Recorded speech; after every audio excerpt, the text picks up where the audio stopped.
Good morning, good morning, good morning. Okay, I don't know if this is on or not. It may be not, but it's we're live and that's what we're gonna do today. It's Friday, freaking Friday, freak it, I don't care. Let's just say that.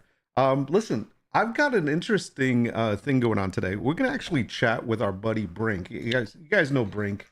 He's our regular house troll.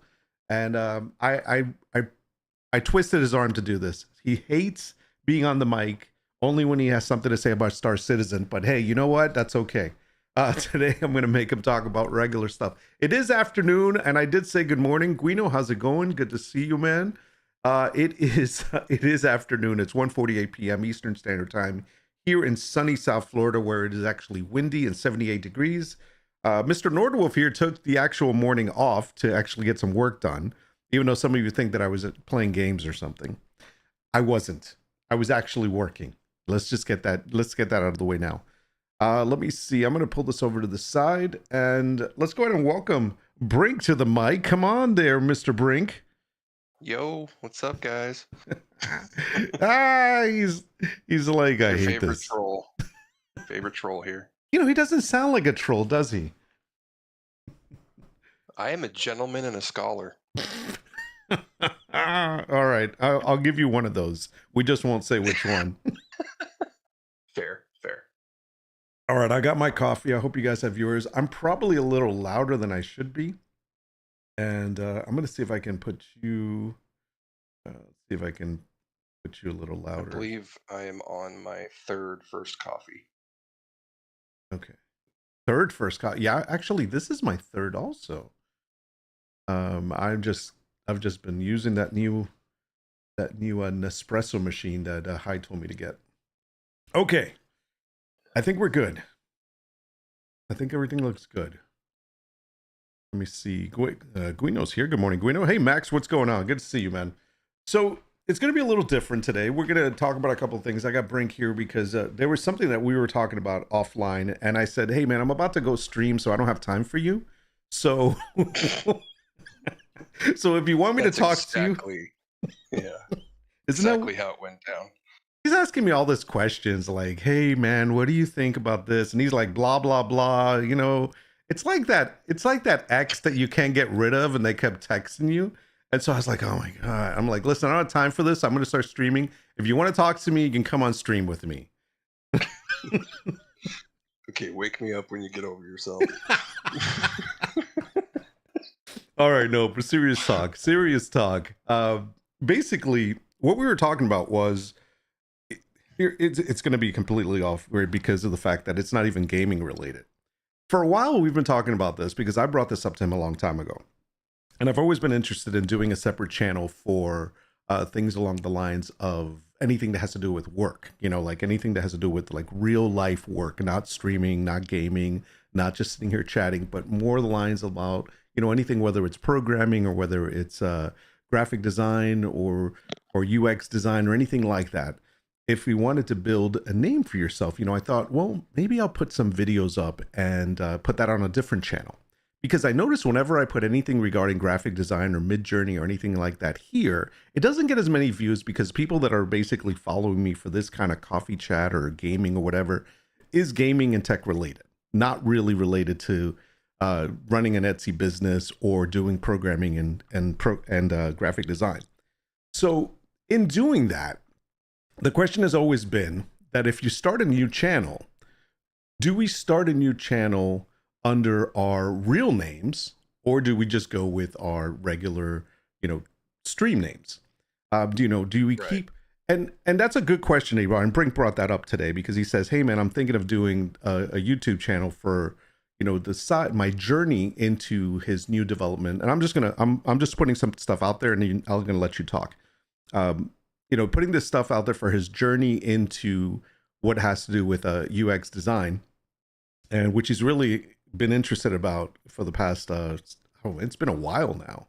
How long has it been? Yeah, I've been studying and then applying UX design to my own businesses for about 3 years. So there you go. So it's been a while, and Yeah. he thought, let's showcase the journey, not come out there like, let me back up. Like for Etsy, if you go to Etsy or you go to anything that has to do with putting up print on demand products, you're going to see a lot of guys on YouTube with channels, and they're basically like the gurus. They're, this is how you make money. I've made millions and all this stuff, and you too can make millions. And they can like, and Right. they all their channel is about making money, but it doesn't really show like their journey of when they started with nothing and when they were trying to build themselves. So the question came up, and it said, you know, basically Brink said, hey, should I do it under my own name since I'm trying to make myself the brand, you know, trying to work for a living? And I said, that's a really good question because I've often battled that. So Brink, after I say hello to Joey, what's going on, Joey? Good to see you. Why don't you walk us through this, man, and give me your thoughts on that and why you're in this situation right now?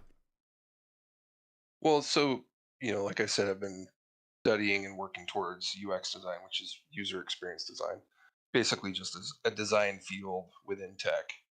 And a lot of, with where we are today with social media and, places like LinkedIn and then YouTube and whatnot, like everything's about building your personal brand, right? Right. And so I've just been putting thought into that since I'm applying for jobs actively. But at the same time, I just want to share the journey I've been on because so many of the people I see in these different social media spaces or YouTube, or rarely, but there are a couple on Twitch, where they're basically these design influencers, or these gurus. And it's like, haven't, I'm not on that level. I don't want to try to be on that level, but I just want to share my journey as I go through it and start from the bottom and work my way up and maybe help other people that are in the same boat as me. Does You that know, make it's funny. sense? That makes sense because that's kind of the same thing that I had thought about with this whole, like, you know, you're the one that got me down this whole rabbit hole of wanting to do uh, print on demand products and printables on Etsy and so forth. And ever since I started that, I've been watching a lot of videos about people telling you how you can make so much money with it and how you can do this. And if you do this, you're going to Hmm. make $1,000 a month. And, you know, and listen, I'm not stupid. I watch those videos and I'm like, yeah, this is not the way life works. You know, it's all about getting, you know, okay, look, 50% of it is showing up. The other Right. 50% is showing up at the right time. That's the way I see it. Hmm. Because Hmm. it's not about that, okay, if you just show up, you're gonna make it. No, it has to do with timing. And it has to do with product. So all of that is with timing. You know, if you have the right product at the right time, you're gonna hit it big. Like, I'll give you an example. This came out recently, and I think I put a post of it on Discord somewhere. And it was, let me see if I'll find it, but it was about recently the earthquake that happened in New York, and Oh or yeah, I saw that the little post. tremor, right? You saw that. Hmm. Let me see if I Hmm. have it. It should be in coffee chat, I think. And yeah, here it is right here. Visit the site. So these guys were smart enough to actually get to making their t-shirts as fast as possible. Viral Shop makes $9,800 in t-shirts in 21 hours. Now, this is basically a next day turnaround. It was ridiculous. It was like on Monday we had the tremor. I can't remember when it was, but like the next day they already had T-shirts. And I'm not kidding. Look at these T-shirts. They were less. Right. It's taking me over into it. This is it. These were the T-shirts that they had, and they knew someone or they printed it in house with a screen press. Who knows? But these guys saw an opportunity, jumped on it, and they made $9,000. I'm sure they made a little bit more since then. Who knows? And that's what it took for them. It wasn't Hmm. about any secret combination of if you do this product you're going to get, you know, a lot of views, whatever. It had nothing to do with that. It's it's such a dumb It's design. such a Like it's crappy design. Exactly. yeah. Like someone So made that in Corel Draw in about 5 minutes. exactly. So and that's the thing. It's a dumb design, but it was at the right time. Right. Period. It's about they hit. I mean, this happens all the time. They hit a trend right at the trend. I mean, look at the the total eclipse we just had. Mhm. The last eclipse, what was that? 2017 or whatever. Mhm. People hit it early, hit that trend on, say, Amazon, Etsy, whatnot, and they sold Eclipse t-shirts and they made boatloads of money. Right. So yeah, it's sometimes it does come down to just timing, the market, Hmm. um, as far as like the print on demand world. And I guess that also can apply to any other industry. But Right. So here's the thing with that. um, What did those guys learn from any of that? Absolutely nothing. So what could they pass on and teach? Absolutely nothing. Just right, that right. there was nothing there that they could share with others for others to be able to, take that, learn, and kind of make it their own and maybe move in their same direction. So with what Yeah, you, that's yeah, go ahead. I'm sorry. oh, I was just gonna say that's kind of where I'm at in the design Hmm. space, is that you see all of these design gurus telling you, things like, to get a job you need to be on this level as far as your skill, right? But they're not talking about, and they're talking, and then some of them do kind of talk a little bit about like the recent massive layoffs in tech, how it is really hard to get a job right now, but then they don't offer any advice for people like myself. And Correct. that's where I find a hole in the sort of market of content creators. They're not helping junior designers or associate level designers like myself. Cor- They're putting out their expert opinions and just leaving it at that. They're not, because they've, a lot of these guys, they've been in the industry for 20 plus years or 15, 20 years, whatever. And they're not thinking from the perspective that I'm thinking. So I'm not blaming them on their content's great, mhm. but that person, I don't want to try to be that person. So that's where I've been thinking of my content could be more about sharing my journey to other people that are on the same step of the journey as me, because there's not really many people doing that. And Right. it's it could be a sense of somebody out there could be struggling just like I'm struggling and see me struggling and be like, oh, okay, well, at least I'm not alone. you Right. know It's funny because I've had this conversation also with my wife about showing other people how to do something that you're trying to do or that you're working on.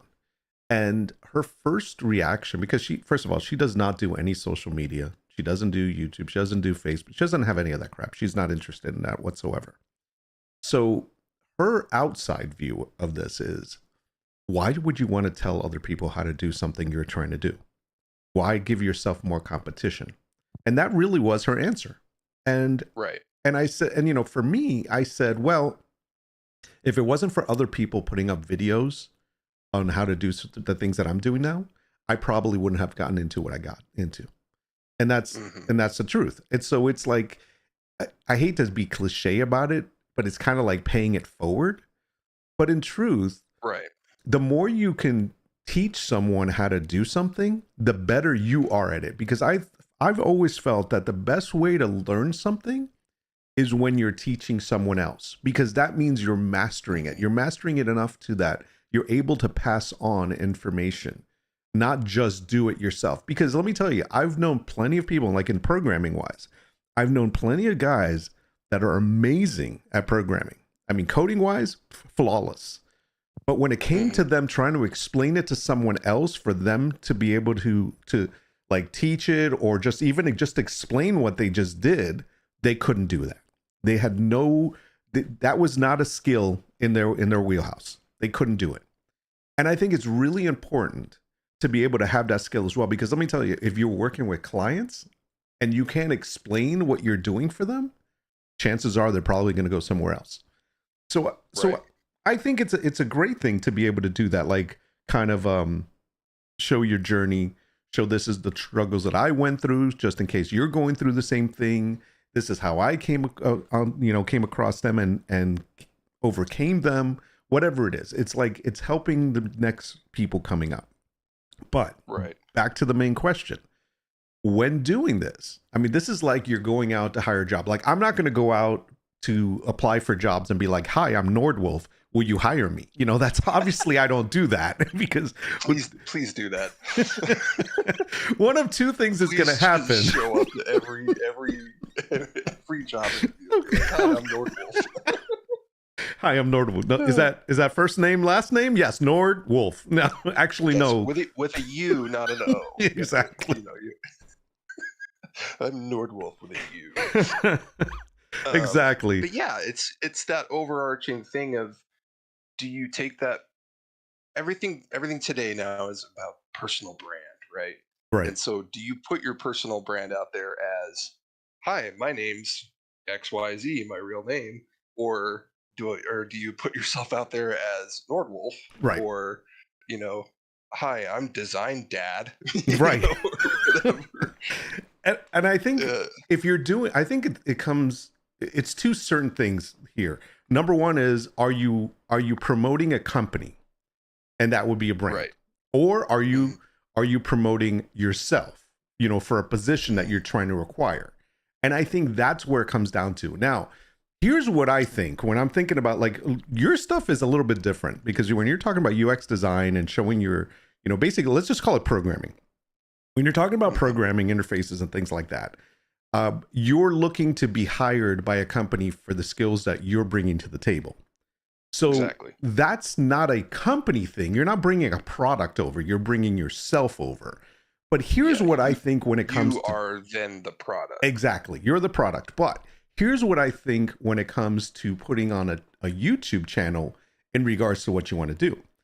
I Mhm. think you shouldn't use yourself. I don't think you should use your name. And this is why. I think that what you're putting on as a channel is a product, not yourself.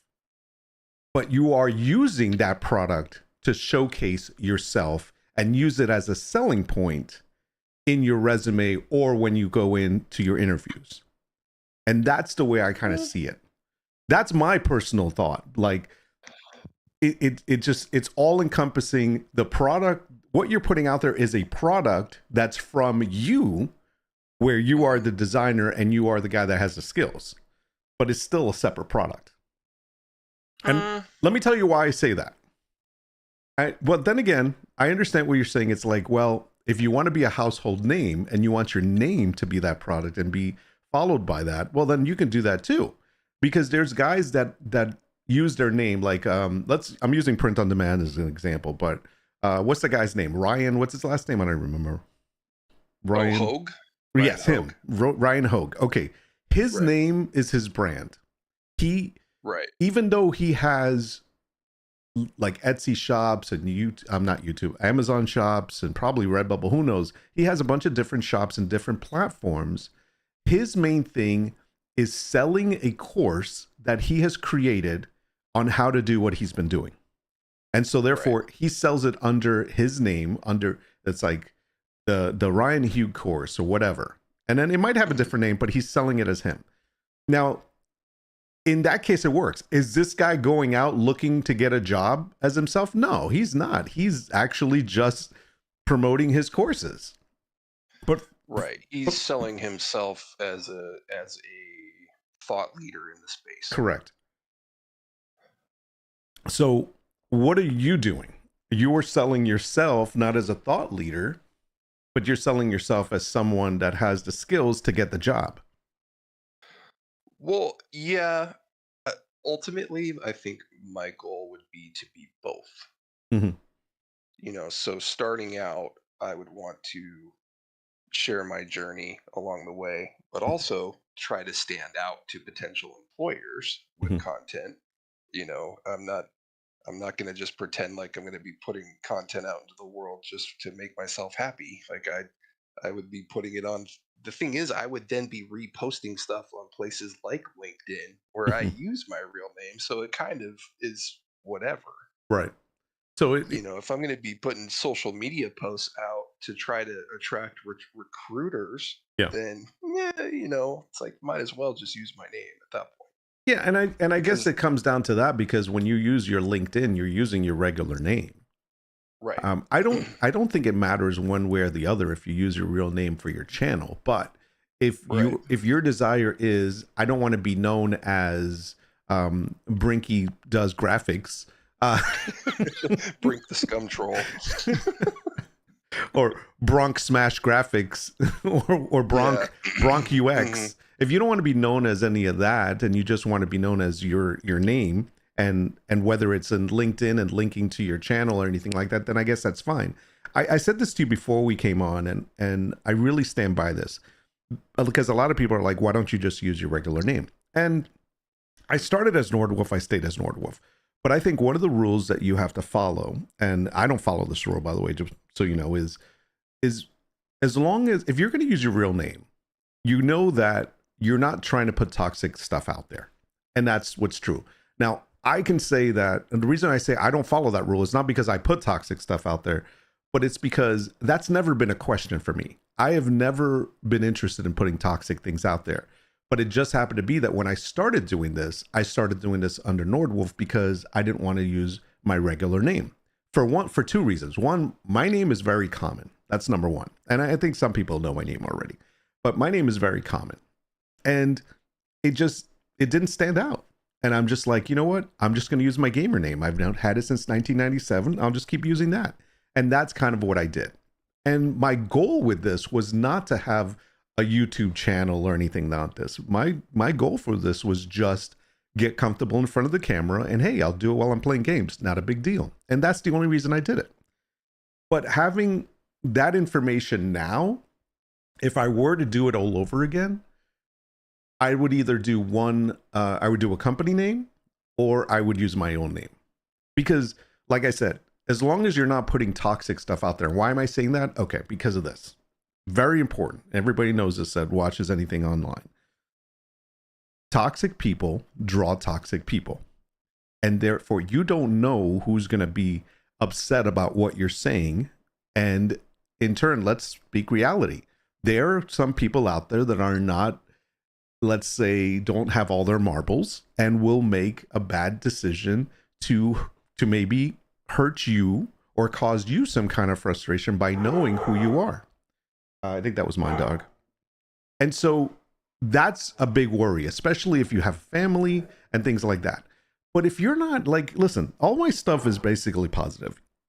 And I say that right after putting out a video about SCUM and about how poorly they did on that. But that's not toxic. That's just discussing something, giving my opinion on something.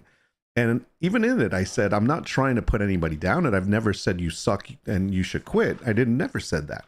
But I just speak about it from my point of view and of what could be better, or why did they do this? That kind of stuff. And here's the one thing I regret about my videos. And I'm going to talk about this briefly because we're talking about so many other things right now. And you're going to laugh at it, but one of the things that I've done lately, every time I bring up SCUM, is I've noticed that we bring up Rakit as kind of the butt end of the joke. And I say that, and I say it in jest, and we joke about it sometimes. And I don't think the guy is a bad guy, and I don't think he's doing anything bad. So it's not like I don't have any ill will towards him whatsoever. In fact, I know early on when I started streaming it and started doing more SCUM videos and even played it, he reached out to me and said, "You're doing a great job," whatever. And he was a really nice guy. So I never had anything negative, nor do I have any negative thing to say now for him. But I do point out the fact that it just drives me nuts that this guy that I learned so much about SCUM from early on when I started never wants to say a bad thing about it, even though it's plain and obvious that they screwed up. Now, I say that only because of this. I know Rakit from when he was playing DayZ. And right when he did the transition between DayZ and SCUM, and this is like 5 years ago, I remember seeing his videos back then. Never commented because I wasn't a big into YouTube. And one of the videos from way back then was him switching over to SCUM. And I can quote it and bring it up, but he said something in specific. Easy. Sorry, my dog. He said something in specific about DayZ back then that we're all saying about SCUM now. And it was specifically about the devs and how poorly they were putting things out there, taking long on stuff, not giving us quick turnaround. Everything that he said about DayZ and the reason why SCUM was so great in 2018 is the same thing that everybody is saying right now about SCUM's devs. And that's that's where I'm like, bro, you pointed this stuff out from another game when you moved over to Scum. Why don't you talk about the truth now? But that's the only thing. So having said that, let me digress a little bit. So the whole thing is, I do feel bad sometimes when I make a joke about Ray Kid, because I'm not trying to be toxic. I'm not trying to put anybody against him. Like I said, I have no problem with the guy. I'm just so surprised that he doesn't say the truth sometimes when it comes to where the game status is at. Unlike Luthias, which recently, you guys know this recently, and you were the one that brought it up to me too. He put out this video saying Scum's in a really bad shape right now, and he's pissed off, and he let the truth out. That's what I expect from people. And that's the only reason I've ever made a joke about Ray Kid. And I feel bad because I know if he ever sees it, I don't know, he does. I'm sure he doesn't watch my stuff. But if he ever sees it, or anybody that follows him sees it, immediately gonna be like, oh, he's bashing Ray Kid. I'm not bashing anybody. I'm just, it's funny. We're just having a good time. And that's, it's important to try to not be toxic, especially in your case, if you're going to use your name and and you want to like represent yourself, especially for business opportunities. I think that's important. Right. I would have to be very choosy about topics, and try to just. And That's the other I thing. always is on a professional level. I always try to keep things very positive, and I definitely wouldn't talk about personal or big rule is you never talk about politics, for Political example, views or things like personal that. views. Yeah, exactly. Keep all that stuff where it belongs. I Not don't in- even talk about that most of the time. I mean, Yeah, I do yeah. make jokes, but I Yeah, don't think I mean, you anybody just- really knows.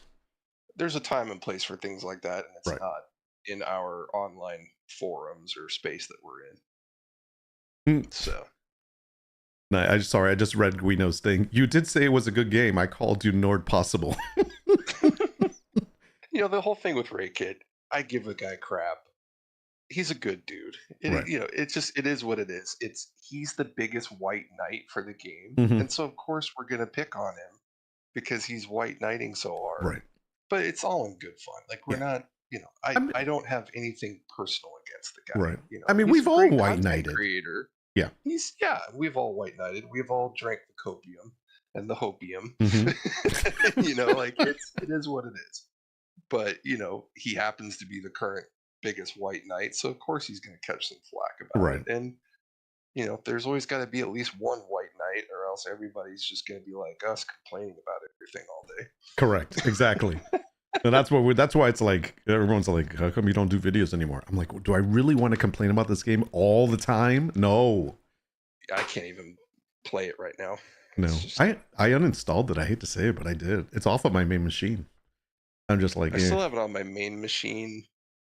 It's on in my case backup. There's updates and I can test stuff, Mhm. but it's not on my laptop or anything like that. It's on my backup system, which is behind me. And the only reason it's there is because every so often I still get questions on old videos, and I have to go back and look at the settings and be like, yeah, that's what that is, or whatever. Because there's always somebody either correcting me or saying, what about this, or is there that? And then I'm like, I don't remember, man. It's been a while since I even played that game. But I'm not going to say that. Sorry, bro. I don't play the game anymore. So I kind of just have to go back and research. How do you know which backup machine it's on? There's like 14 computers in that room. Well, they're labeled. Oh,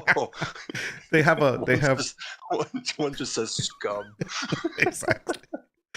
This one says scum. The other one says P X X X.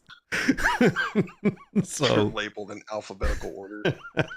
Exactly. So they all have a purpose. Right. Just don't mess with that one on the left over here. Stay away from that one. They all have a purpose in this house. It's funny because I've often thought about actually doing that. I know I'm being funny about it, but I've actually thought of doing that with some work stuff. Like I wanted to make this only for streaming and gaming, and that's it. And then make the other machine for all work stuff and keep everything separate. It's so freaking hard to do that.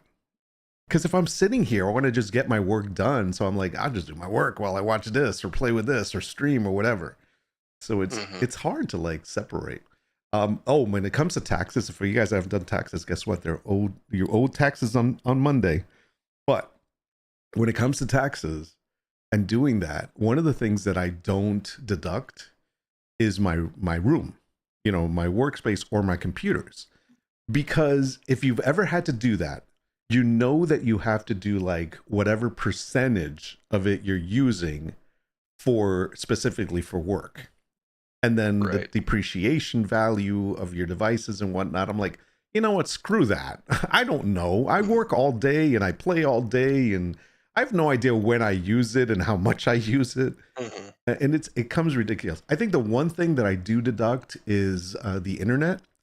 And based on the numbers that I've seen, it's like you can deduct like up to 25% of whatever it is that you pay for your internet. And Right. everything I do is internet based. So that's kind of I what do I do. 100% of my work on my work computer, and then my Yeah. PC is just for learning and gaming. So I have like my Unreal Engine and my games and stuff on my PC, but my Yeah. 100% of my work is done on my Mac. Yeah. See, I don't do that. I wish I did, but I'm floating around between machines, so it's not like I can do that. It's crazy. And then when I go away, I'm using my laptop most of the time. It's weird. Yeah, it's nice. I just have the one monitor, Mhm. and I have the monitor has a USB-C port that charges my laptop. So I just switch inputs, switch keyboards, and Oh, I'm good to go. nice. So I was So looking at what we were talking about, the UX design. I was looking for videos about becoming a UX designer. And okay. the three videos that came up are hmm are old. I mean, There are some new ones I'm that talking about like are. the first thing that comes up. Oh, So gotcha, so like gotcha. here, let me bring this up on the screen. It'll probably be a I little mean, there are delayed for some you, new but ones as far. It seems like some of these people come out with new videos every year. right. You know, for 2023, 2024. Yeah, so this one is here's what's funny. The video is from 2022, but they labeled it 2024. So they've updated the actual title of it. Or But maybe it's they an updated the video too.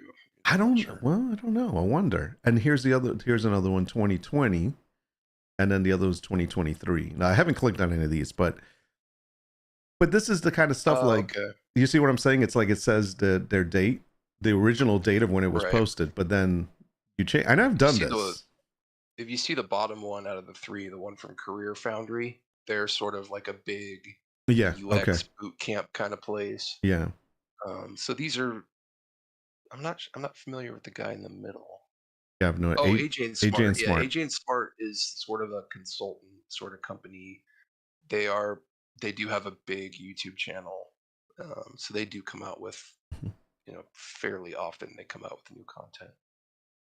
So I think that these kind of videos right here, like how to get started and how to become one and all that, I think this is not where you would venture because this is more along the No. lines of I am a pro that I've been doing this and this is what works and this is what you should do.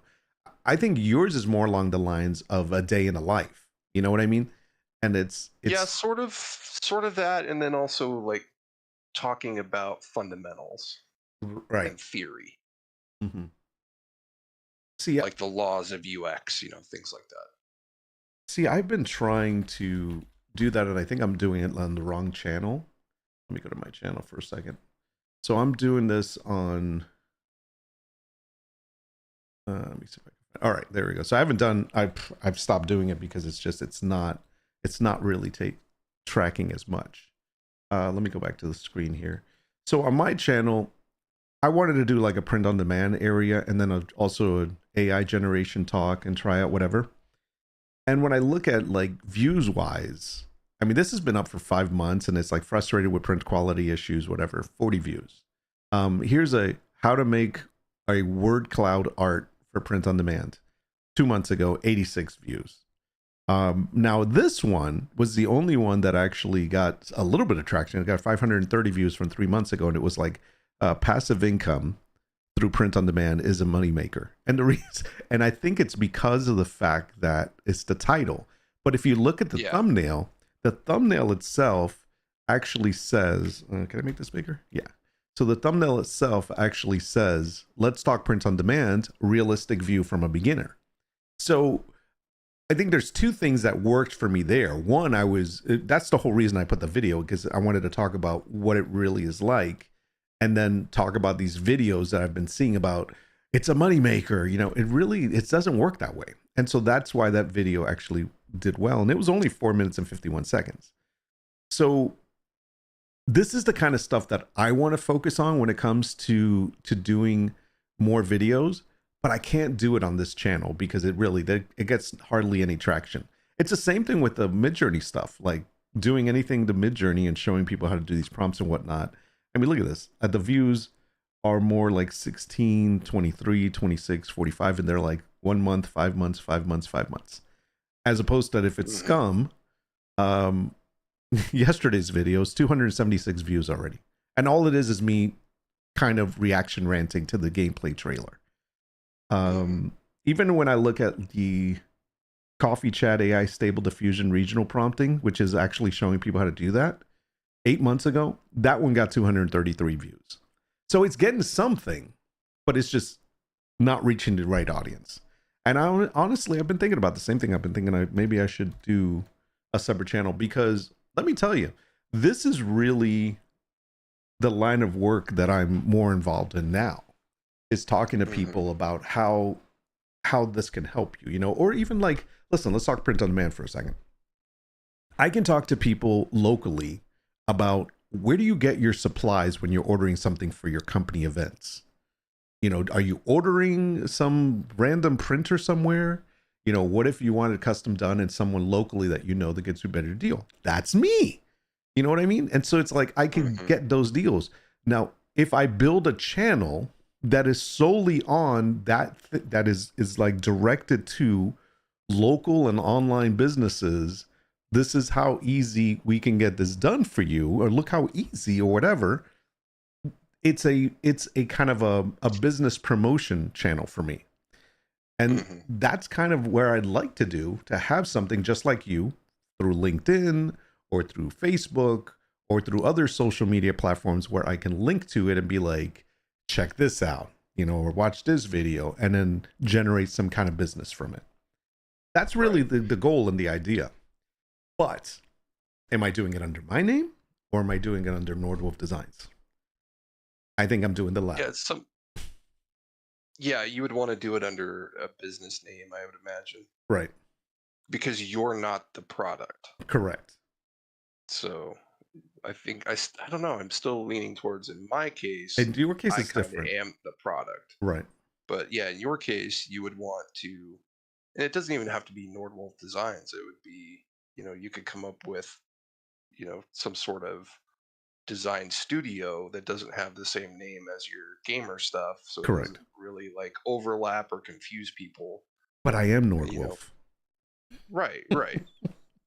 What are you talking about? That's my name. If you want a little bit of overlap, then that's great. No, I don't know, man. That's the thing. It's like, part of me is like, I've always kept my Nordwolf persona separate from my regular life. Like, I don't even tell people about it. Like, no one personally knows, like, oh, let me go. No, I know this guy, he does this stuff under Nord. Nobody knows that. It's just people that know me on here know me from here. That's it. So it's not like I'm going around town going, yeah, I'm Nordwolf, check me out, I have a YouTube channel. I don't do that. So you're handing out business cards. Riding my motorcycle around saying, hey, check me out. I don't do that. It's not like a conversation that I have with people, because I got to be honest. A couple of years ago, when I first started doing it, I did try mentioning it, and I got a lot of like raised eyebrows. Like, what do you do? Like on Twitch? What is that? Do you twerk? What is that? So it's. I mean, people didn't understand it. So I think it's more commonly known now. If you say like, I stream on YouTube or I have videos on YouTube, they think like, oh, cool, it's like TV now. So it's completely different. But even still, it's like anybody that comes and watches this from my regular life would be like, why are you being so silly on there? Why are you being yourself? And I'm like, because this is who I am. What am I supposed to do? What? I don't know. I don't play a character. Never. No. You are the character. I am the character, damn it. My whole life is a sitcom. That's what my wife says. Sorry. I think the print on demand stuff would warrant, and the AI and all that sort of falls under the same umbrella and would warrant its own channel under, like your Nordwolf Digital or whatever it's called. And, keep it there, and you could use that as its own platform. And then for when you do outreach stuff with, say, local businesses, for example, you could then point them to that content and be like, here, right, instead of this is what I do, check this out, here's what I do, I can help you out, blah blah blah. Yeah. And I've done that. I've done promotions with local businesses and worked out deals with them to where I sell, for example, t-shirts for their business on Amazon through my merch, because you're allowed to do that. And what I do is I make the link private. I don't make it searchable. And then they hand out the link to their customers with a QR code that I generate for them. And their customers can buy t-shirts or whatever from that business and have it shipped with Prime shipping and all that good stuff. And then we had basically a profit share, deal set up. So yeah, it does happen. You can do print on demand deals with local businesses and whatnot. Yeah, I think it's a good idea. I mean, and that's what I think I need to set up, because of the fact that if I were to, and then obviously I'm not going to do this, but let's say I do meet somebody out and about business wise, and they're like, we get into the conversation of them needing something for an event. And then I said, oh, I could design that for you or whatever. Or they'll give me a design and say, can you do this? I'll be like, absolutely. And then I say, check out my stuff. Go to Nordwolf Live. I think it would be a little bit of a problem to be like, so can you tell me about the SCUM thing? What game? Yeah, exactly. Play games? I don't understand why I went there. So that's kind of where it's a downfall. But like what you're doing and putting it under your name and having that conversation on LinkedIn or some other platform that has to do with, getting businesses or a job opportunity, it's like when you direct them to your name channel that has kind of like portfolio examples and stuff like that, then I think that's where it makes sense. As opposed to, my lunacy stuff that I do here. Yeah, because one thing I hadn't really thought of was, I have done some outreach to local businesses as far as especially like restaurants and stuff that I frequent, and I've kind of gotten to know and built a rapport with the people there. I've reached out to some of them talking about, I could help you improve your website, improve the user experience of your customers, whatever, and hopefully, increase sales, whether through just discoverability. Some of these people don't even have their menus online. Right. And and I tell them, I'm a user experience designer, I can help you, and they're like, you're a what? Like, they don't understand. And I just realized now, like, if I had, say, that platform of, say, even a YouTube channel, I could say, look, here, go watch this video. Or correct. Instead of me trying to explain it to them, like, here's my YouTube, go check it out. Right. And then, right. Hit me up if you're interested. Yeah, and that's I think that's a good thing. It's like almost like an online brochure of a specific need. What's up, Wrath? Good to see you, man. And you're absolutely right. Yeah, that's a good point. It's like the whole brochure idea. That's a video brochure through your channel on YouTube is a huge thing now, because you can, if they're saying it's a restaurant, right? And you want to do their menus or how you can do a better interface for them. You can have a video already about kind of not showing them how to do it, because then anybody would go there and be like, well, I don't need Brink. I can just do it myself by following his video. But it's kind of more along the lines of, let me take a look. Oh, that looks really good. And kind of giving an example, kind of like a gameplay trailer, that shows you all the good stuff, right, like that. But yeah, like I could do a video that says, how local restaurants could improve their discoverability with just these 3 easy steps, blah, blah, blah. What's up, Callie? Yeah, sort of thing. Yeah, Callie's just figuring out now what we're talking about. I agree. Separating the two is the best bet. Definitely. This is something I've been struggling since January with. And I've yet to pull the trigger on it. But I know Brink brought this up today because Brink is actually on the what's it called, the cusp, is that what they say, the cusp of taking the leap here, and he's Oh, considering I've making his taken the own channel. leap. I just haven't gotten any callbacks. Well, taking the leap, but I mean as far as in the channel's concerned. Oh, I thought you Yeah, meant professionally. yeah, no, Yeah, no, yeah, yeah. the Yeah, no, channel taking. wise, this is your next Yeah, step. yeah, yeah. I think you should do it. And I would be the first one to follow and make fun of Well, I it. might need your help setting up my stream stuff. Oh, I have a video for Because that. I would like. Yeah, true, true. I'll have to watch that. No, I do need to set up because I've thought about being able to live stream Mhm. because you don't see a lot of, especially people in the UX space, you don't see them really live streaming that much and actually going through step by step their work process. There is one guy I know of that he does a live stream every Friday, just once a week, and he'll go through and design something live on stream. And I find that to be very helpful for myself, and a lot of people in chat seem to find that very helpful. But it's like there's one person doing this, really, like only one. Right. So Y- I want to delve into stuff like that. Yeah. See, it's funny because as we're talking about this, and I'm reading the chat, and it's like Rath says here, because we're talking about putting videos up for people to watch and how to do stuff. It's like I can watch a video. I watch a video all day long about how to wire a breaker box, but I would certainly pay a professional to have to do it. Experienced professional. And I think it's true. And unfortunately, the reason I bring this up and I'm reading that comment is because many times we try, or there's people that do it, not, let's not say we, but there's people that will look up how to do something to avoid having to pay a professional and get it done, but that doesn't necessarily mean they're going to do a good job at it. And I mean, I know many times I've looked at doing stuff online and I'm like, oh, I could do that, and then I just do it and I'm like, yeah, I mean, I get it done, but doesn't mean I maybe I cut corners, maybe I didn't have exactly the stuff they were saying, so it wasn't Yeah. 100% done right. But I can tell you honestly that if I had to do electrical, I'm not doing that myself, because it's kind of like there are things that could go wrong that would then be a liability or will cost you a lot more in the end. And I think it's the same thing when it comes to business, especially with your stuff with UX design, interfaces that have to do with bringing customers in, keeping customers there, making sure customer gets what they need. All of that stuff produces money for you. And if you don't do it the right way because you half-assed it and trying to do it yourself, you're going to suffer. And that's where, Right. people like you come in. That's what's important. Yeah, it's just ultimately my job is to provide users with a positive experience. People seem to be So, afraid to show their methods. However, one has to take into consideration the cost and the time to learn the process and the cost of the materials to do it yourself method waste.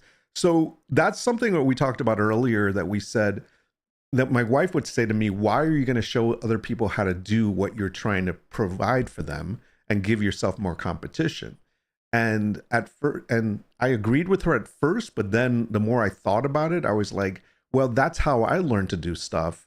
And I think doesn't mean that, giving people kind of the step-by-step approach doesn't mean that they're still not going to need your help. Because I got to be honest, there's, like I said earlier, there's things that I've watched with step-by-step and I still can't get it done right. So I'd rather have a professional do it. But it's good to see that stuff because you're like, well, this guy knows what he's doing, or I like what he did there. I didn't even think I needed that, and now I need it. It's one of those things. it's not so much my thinking. Isn't so much how to teach someone how to do something in my Mm-hmm. field. It's more of how can I share what I'm going through, what I've learned along the way that could maybe inspire somebody, Mm-hmm. and the sleazy side of it being how can I also attract people who want to hire me. You know what I mean? Correct. I think I like this. I'm reading. I'm reading everything. I'm trying to read fast here, but um, Guino says that you can teach him all day long how to draw, but that doesn't mean he'll never be able to do it. And I think that's a good assessment because of the fact that there are things that way. But even like you said, but it'll inspire people to do something, whether it's them doing it themselves or moving forward with something that they've been holding back on. and then Hmm. hiring you for it or something like that. Could teach them to Right. do it and sell them consultations or offer them the finished product. And that's kind of basically what it is when you come down to it, right? It's a your channel is a commercial for you, for what Right. you do and what you can do. Right. It shows your level Well, of competency, another, right, Wrath? yeah, that's very well put, Raph. That's a good point. I kind of want it to be that, show the level of competency, but also I'm also coming from a place personally where, I've been working from home for 4 years, and I haven't been working around people all that much. And, Mm.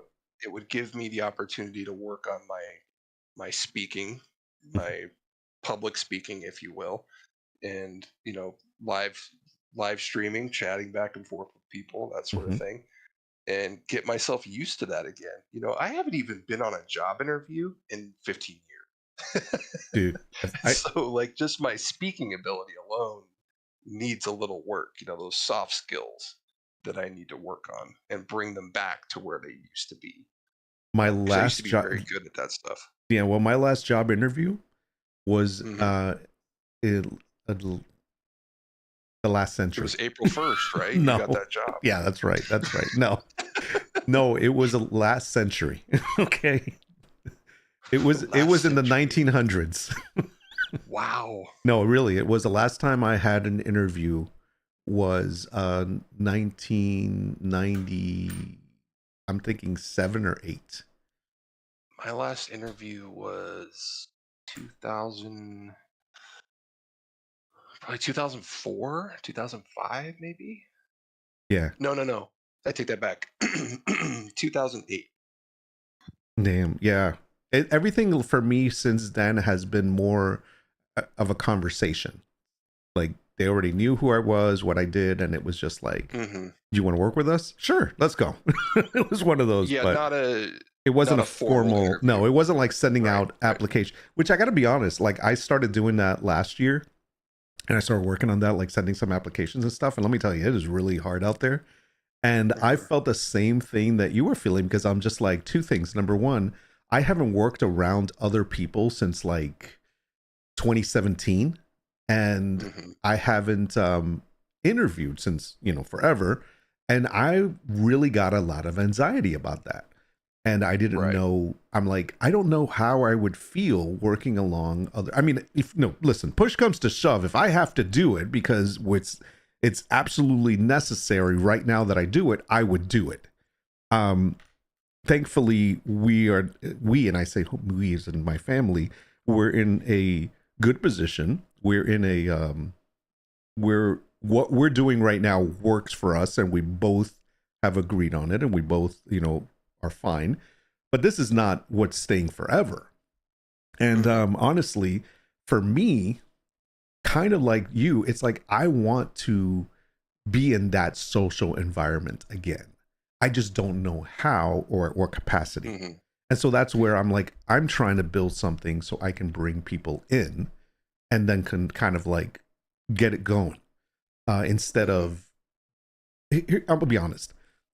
I'm at a point in my life where I don't want to work for someone else to make money for them. You Right. know, You want to work for yourself. I want to work for myself. I Yeah. want, because of the fact that there's only a certain level that you can get to. And at my age, you have to think that you have to start doing something that is going to continue to be growing for you and not you growing something for someone else. And that's kind of my mindset right now. Right. It's funny because I'm in the exact opposite of that. Right. Yeah. And I've you're been, younger I've been, though. I've, well, I'm 44, so Oh, I'm no spring chicken, and I but got 10 years on you. yeah, yeah. But It's, but I'm going from a place of I've been self-employed for the last 13 plus years, and now mhm. I'm trying to go back to getting that regular paycheck working Oh, for yeah. somebody else because of the buying power it gives you with trying to buy a house or Right. building anything. If you want to play the game, you got to play by the rules, sort of thing. And it's Right. it's much harder when you're self-employed and you're a sole self-employed person. Where you're talking about you want to build something, you Right. want to be the boss, Because I've but worked, you I've you done, would you'd have yeah. people working under you. Right. I've done wouldn't what be you've just done you. already. Like I've done what Exactly. I've done what you want to do already. Mm-hmm. And Yeah. and I reached a cap to that. Mm-hmm. And because of life situations that happened, I ended up in a situation that I'm in now. And Mm-hmm. it's listen, my wife's an amazing person. And I always say this, we don't need to get into what she does or anything, but I got to say this. There's one thing that I tell my kids every day. And anytime they act like asses over the years, I've said to them, you have everything you have, and we have everything we have because of your mother. And I'm the first one to be team wifey, because she is an amazing person, and making the decision that I made has allowed her to solely focus on what it is that she wants to do right now.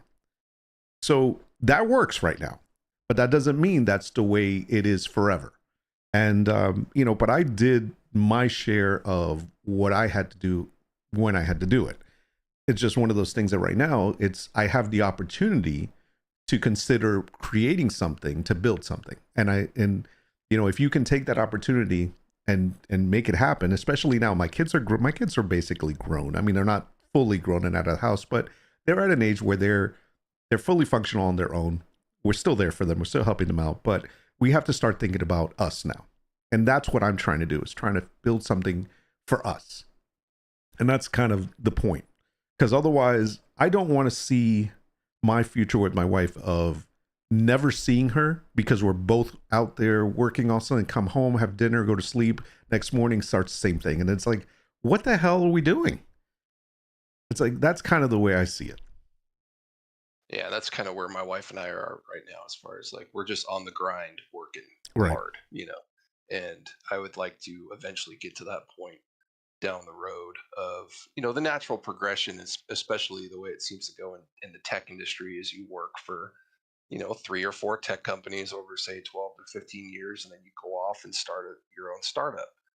And so, yeah, eventually I'd like to get to the point of place of building something for myself. But I need to learn, I need to grow, I need to be a sponge. So I need to work with others and work for others. Correct. Until I can reach that level. One of my best friends is getting close to that level, I think, where he would be able to, if he wanted to, he could go off and do the startup. Mm-hmm. But I'm not there. That's going to take me 10, 15 years.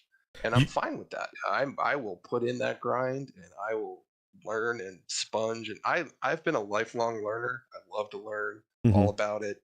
So it doesn't bother me one bit. See, but I think you are that person that and I'm just going to use your friend as an example. I think you're that person that a friend like the one you mentioned would team up with you and build something.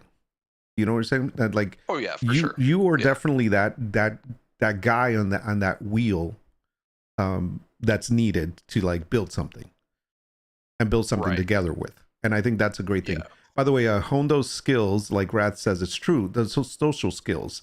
And then Guino actually says he's been the interviewer for the last 20 years or so. He's the one that interviews people. Damn. I don't know if I want to be interviewed by Guino. Yeah, me neither. That's kind of a scary thing. Let's see. Job hunting is more stressful. Thoughts on Conan? He's like, do you play Conan? No, you're out. Job hunting is more stressful than the job itself. That is absolutely true. Yeah, 100%. It is, man. I think the anxiety of putting the application out there, finding out. Listen, I think this is it. Worried about whether or not you're going to get a response. That's the hardest thing. And I can tell you firsthand, last year, I put out a bunch of stuff out there. I got 2 responses out of all the things that I got out there, and the 2 were just not really great responses and didn't work out. But it was a big anxiety blow. I mean, it was like just feeling that stress and then that rejection about not even knowing. That was hard. Yeah. I mean, I'm not saying, we're soft and we're like, that's going to break us. But the truth is, it does, man. That takes a little bit out of you, especially when you're like, listen, I'm not patting myself on the back, but it's not like I don't have experience in things. It's not like I haven't worked all my life. It's not like I I don't have a good personality, kind of. But I'm just saying, when you feel like you have something to offer and you've been using it all your life and you don't get a call back, that's when Right. you're just like, well, maybe I don't have the skills anymore. You know, and Yeah, it that's makes you end up with this feeling of not having value because feeling like you don't you have want to value. bring Yeah. value, you want to show people your value, but Yeah. they won't even listen. Right. And I get that, and it's very disheartening. It Oh. reminds me, I had a funny interaction this morning. I was drinking my coffee. I'm just perusing LinkedIn. I put in like 4 job applications this morning, and I'm looking through the feed, and this girl posts uh, something to the effect of, it's getting really hard right now dealing with all these rejections to my applications, straight up rejections. Right. And I said to her, at least you're getting rejections. Right. I haven't even heard back from a single company yet. That it's It's like crazy. I'm trying to get to the point you're at right now, and you're mad about the point you're at right now.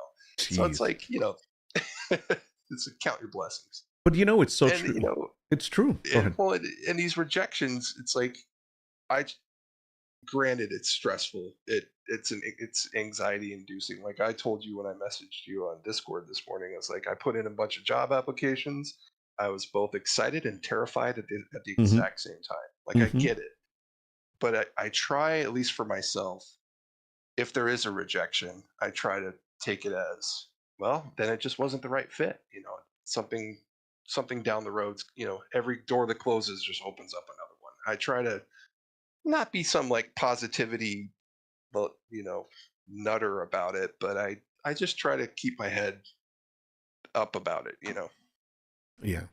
I mean, it's not easy. I mean, anytime we're faced with unknowns, it's not easy. It does take a toll on us. And that's where, I say this and it's like, I know that a lot of people are like, oh, guys are guys, man. You can handle it. No, you know what? I don't care how much of an alpha male you are.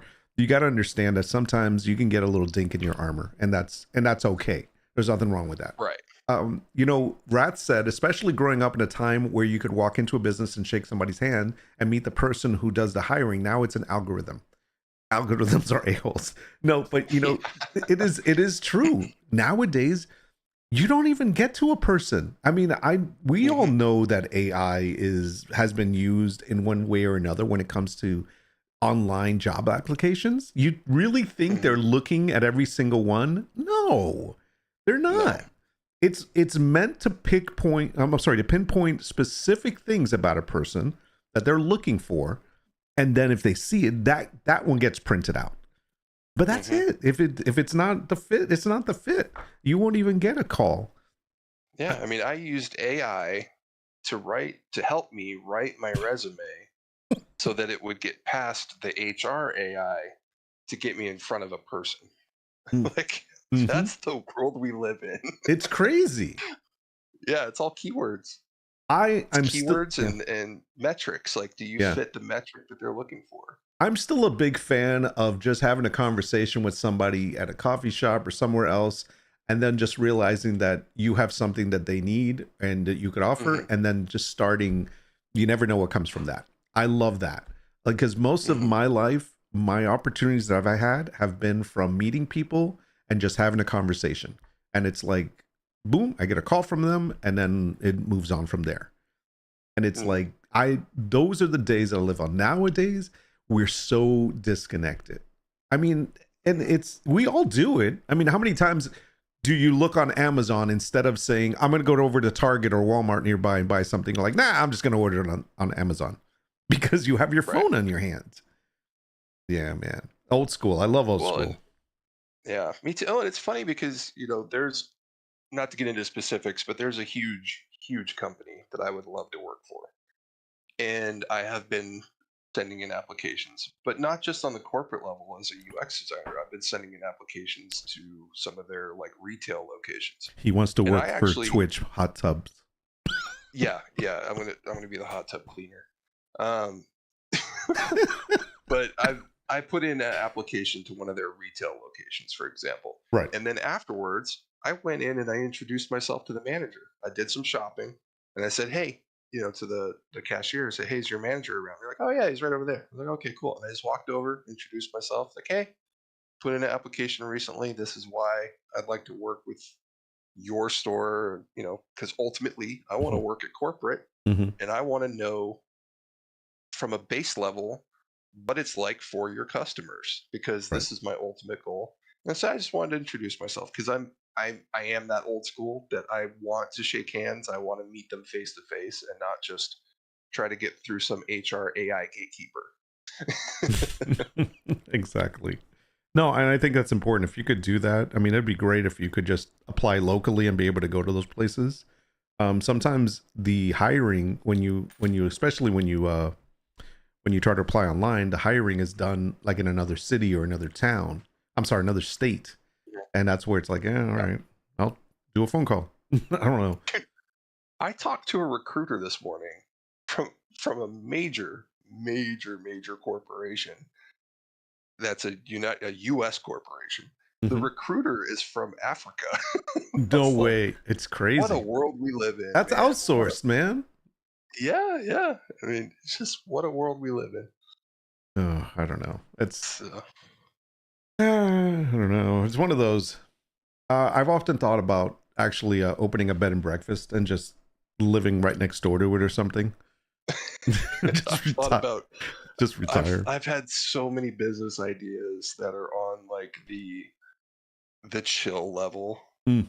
because I have a lot of hobbies that I've done over the years, and I could easily turn into a business, and they would just be, working outside and just chill. But at the same time, Yeah. eh, Well, we I'd go rather through keep it that. as a Don't hobby. I think we all go through that where we start thinking about the things that we know how to do or that we do that we can turn into a business. I mean, I'll give you my Mhm. craziest idea.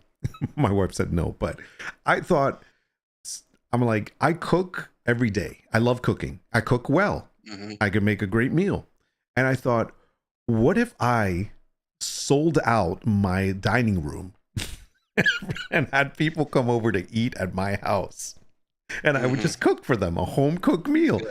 She's like, no one's going to do that. And I said, okay, let me take it a step further. What if I promote, and this is the part she says, no, really no. I said, what if I think you'll remember this.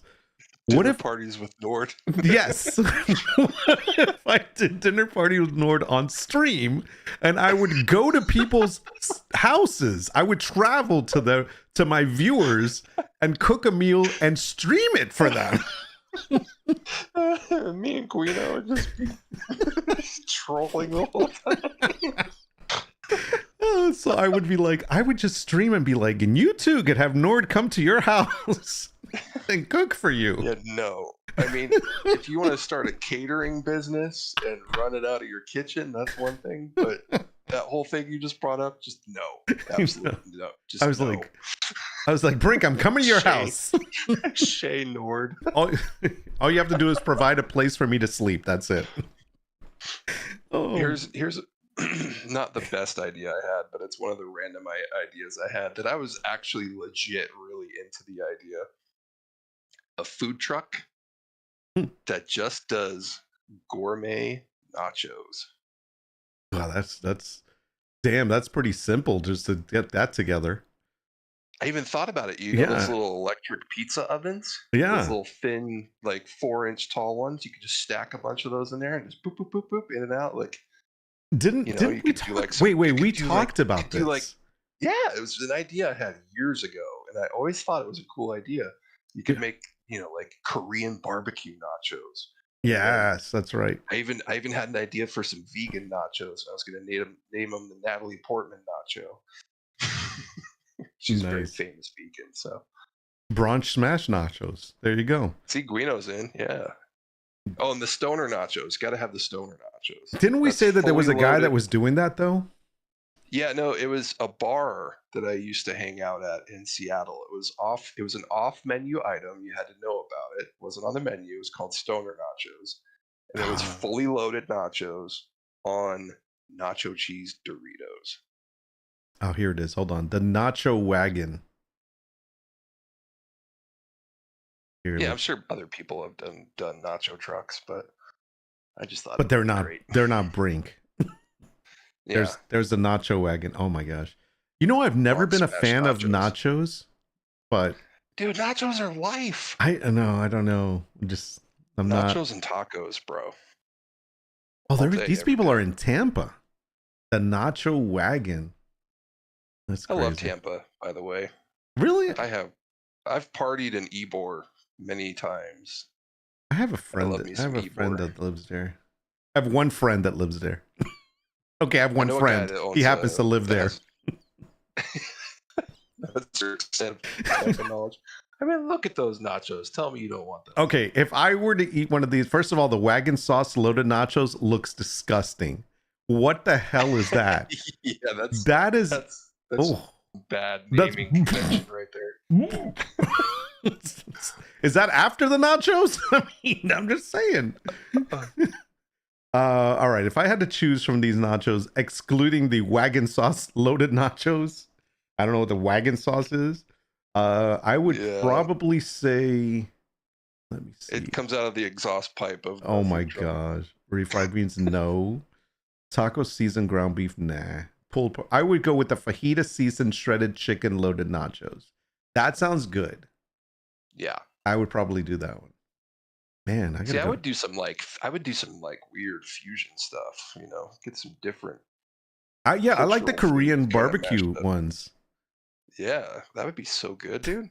Nacho wagon, my wagon. Nacho mama's nachos. What does it mean when you grab somebody else's cheese? Nacho cheese. Nacho cheese. Nacho mama's nachos. Nacho mama's nachos. That's what you got to call it. Oh crap. Yeah. I've had multiple ideas for multiple businesses. Like I've done car detailing as a hobby for 25 years, and I've often thought about just starting a detailing business.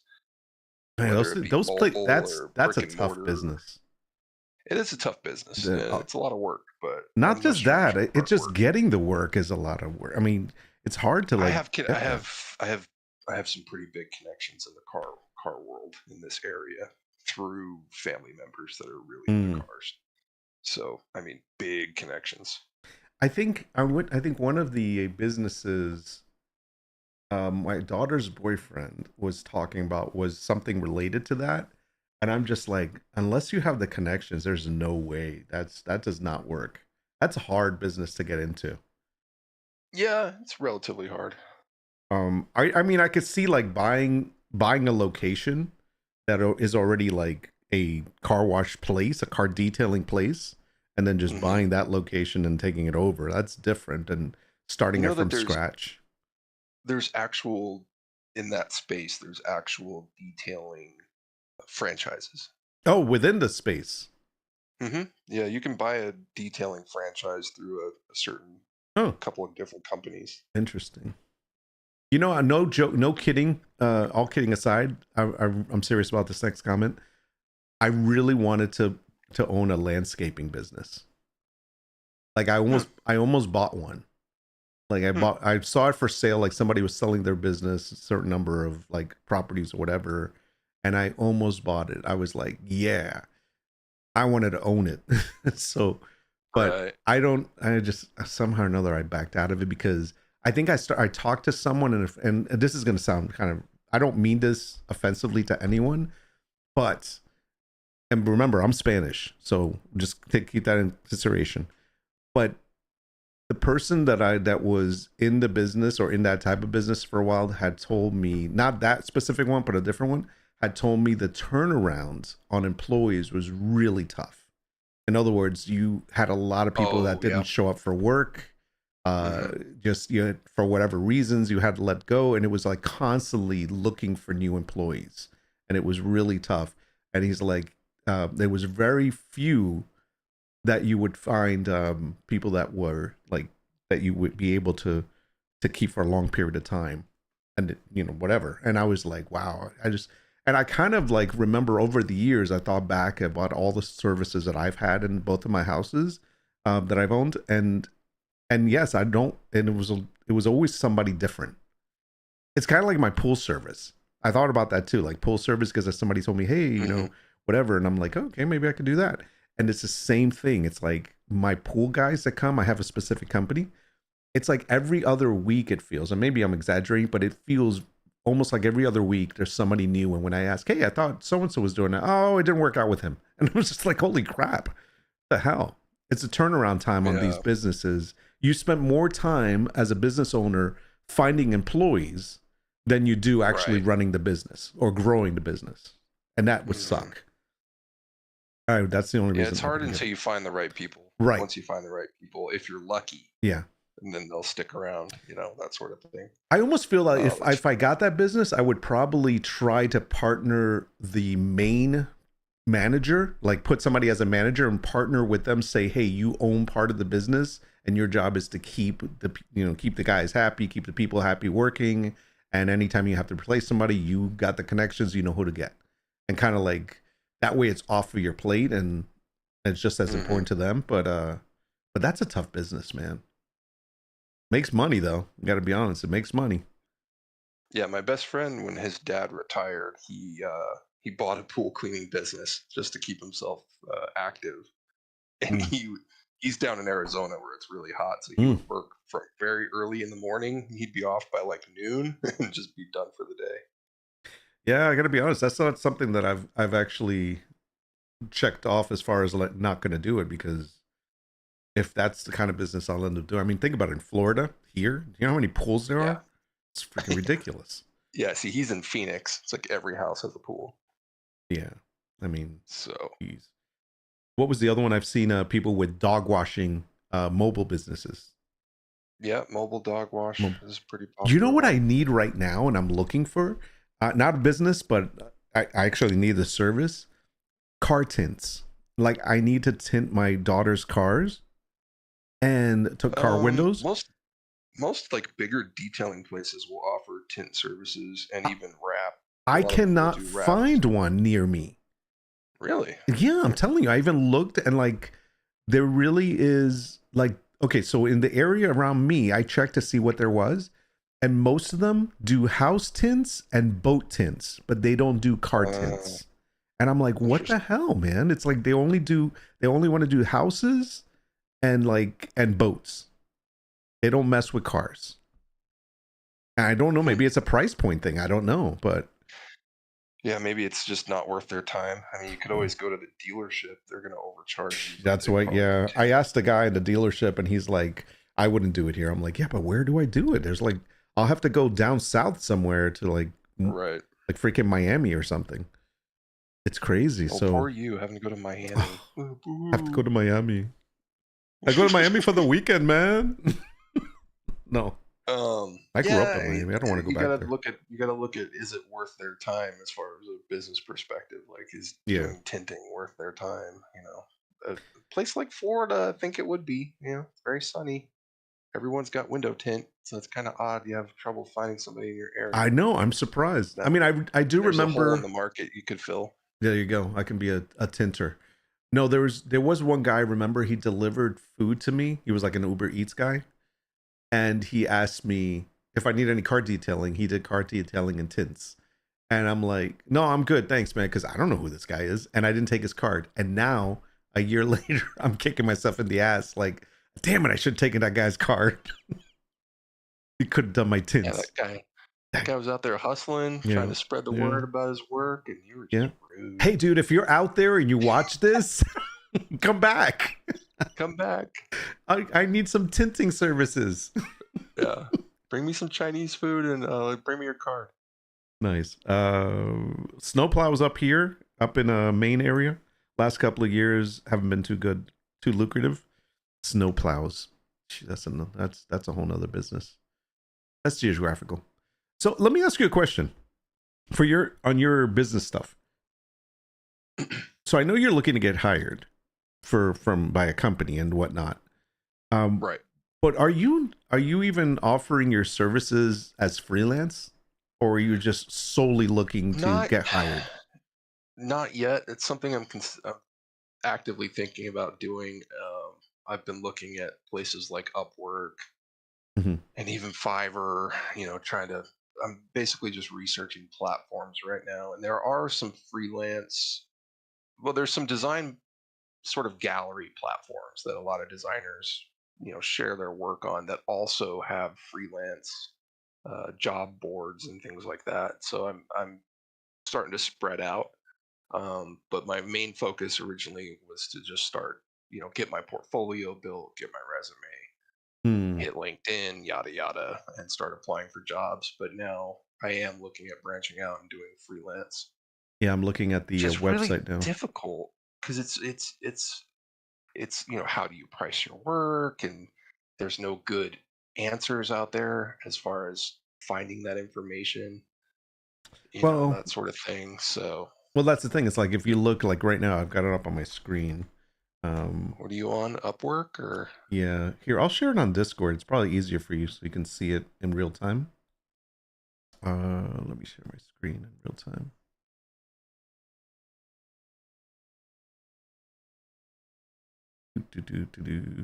Sorry. Well, here, if I just full screen your stream, yeah, I'm good. We Are you can do sure? that. Okay. All right. Yeah, yeah, we're good. Okay. I mean, I'll leave it up there for a little bit so you can see it.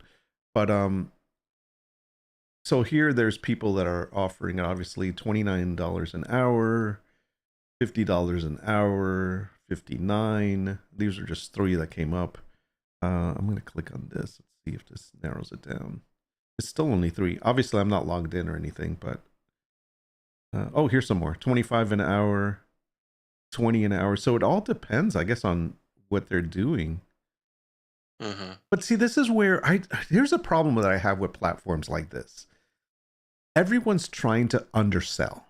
You know what I mean? Especially like, look, this guy's in Pakistan. He's charging $20 an hour. He's in freaking Pakistan. Of course he can charge $20 an hour because the cost of living Right. is a lot less. Mm-hmm. Ukraine, $20 an hour. That makes sense. Let me see. This guy, 25 an hour. He's in Ukraine also. But now if we look at the Right. people, Germany, 59 an hour. This one's in Ukraine. She's charging 50 though. United Arab Emirates. Okay. That's 29 an hour. So it's, let me see if I can find location, talent based on location. And if we could do it based on like US.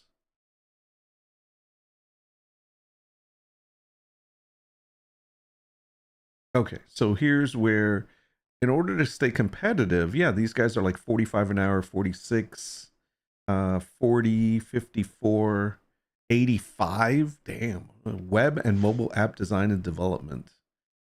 This guy's $20 in the United States.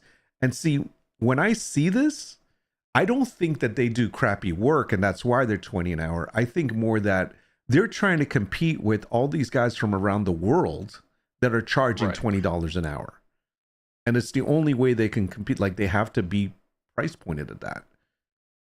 That's the only problem that I have with these places. Like, I mean, unless It's not even so much that to me.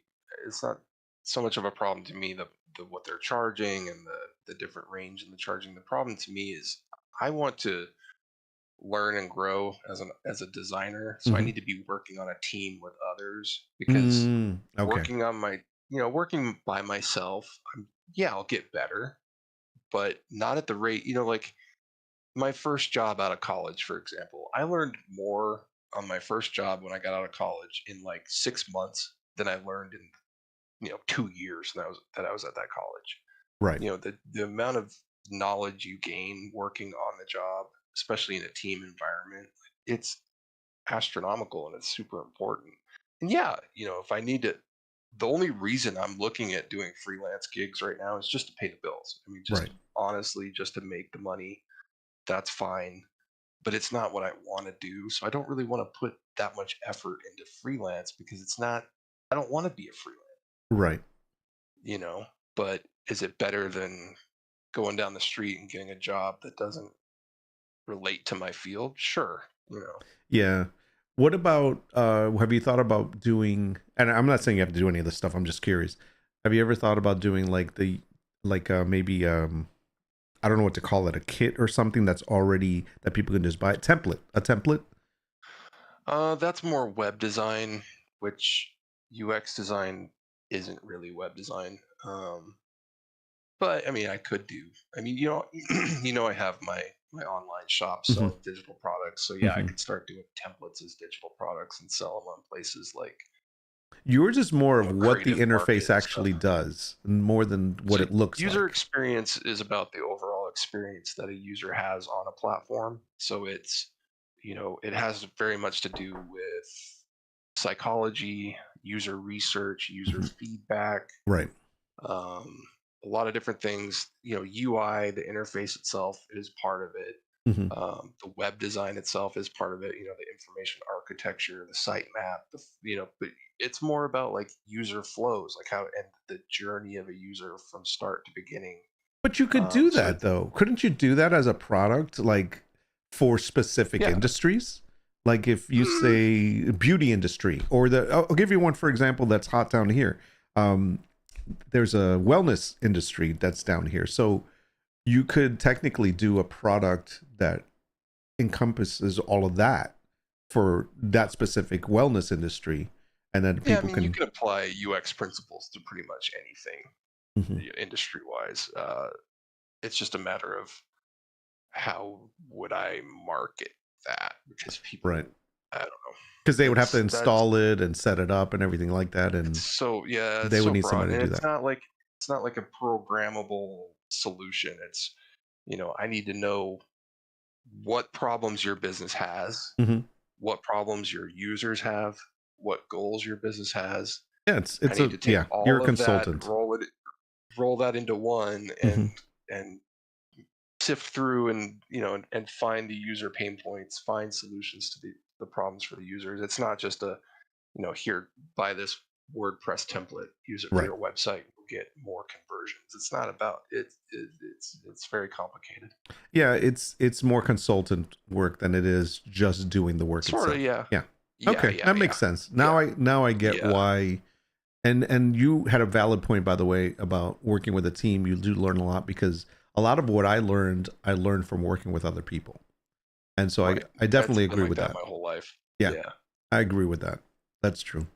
Damn, man. So what do you think after this whole conversation? What are you leaning towards? Using your name?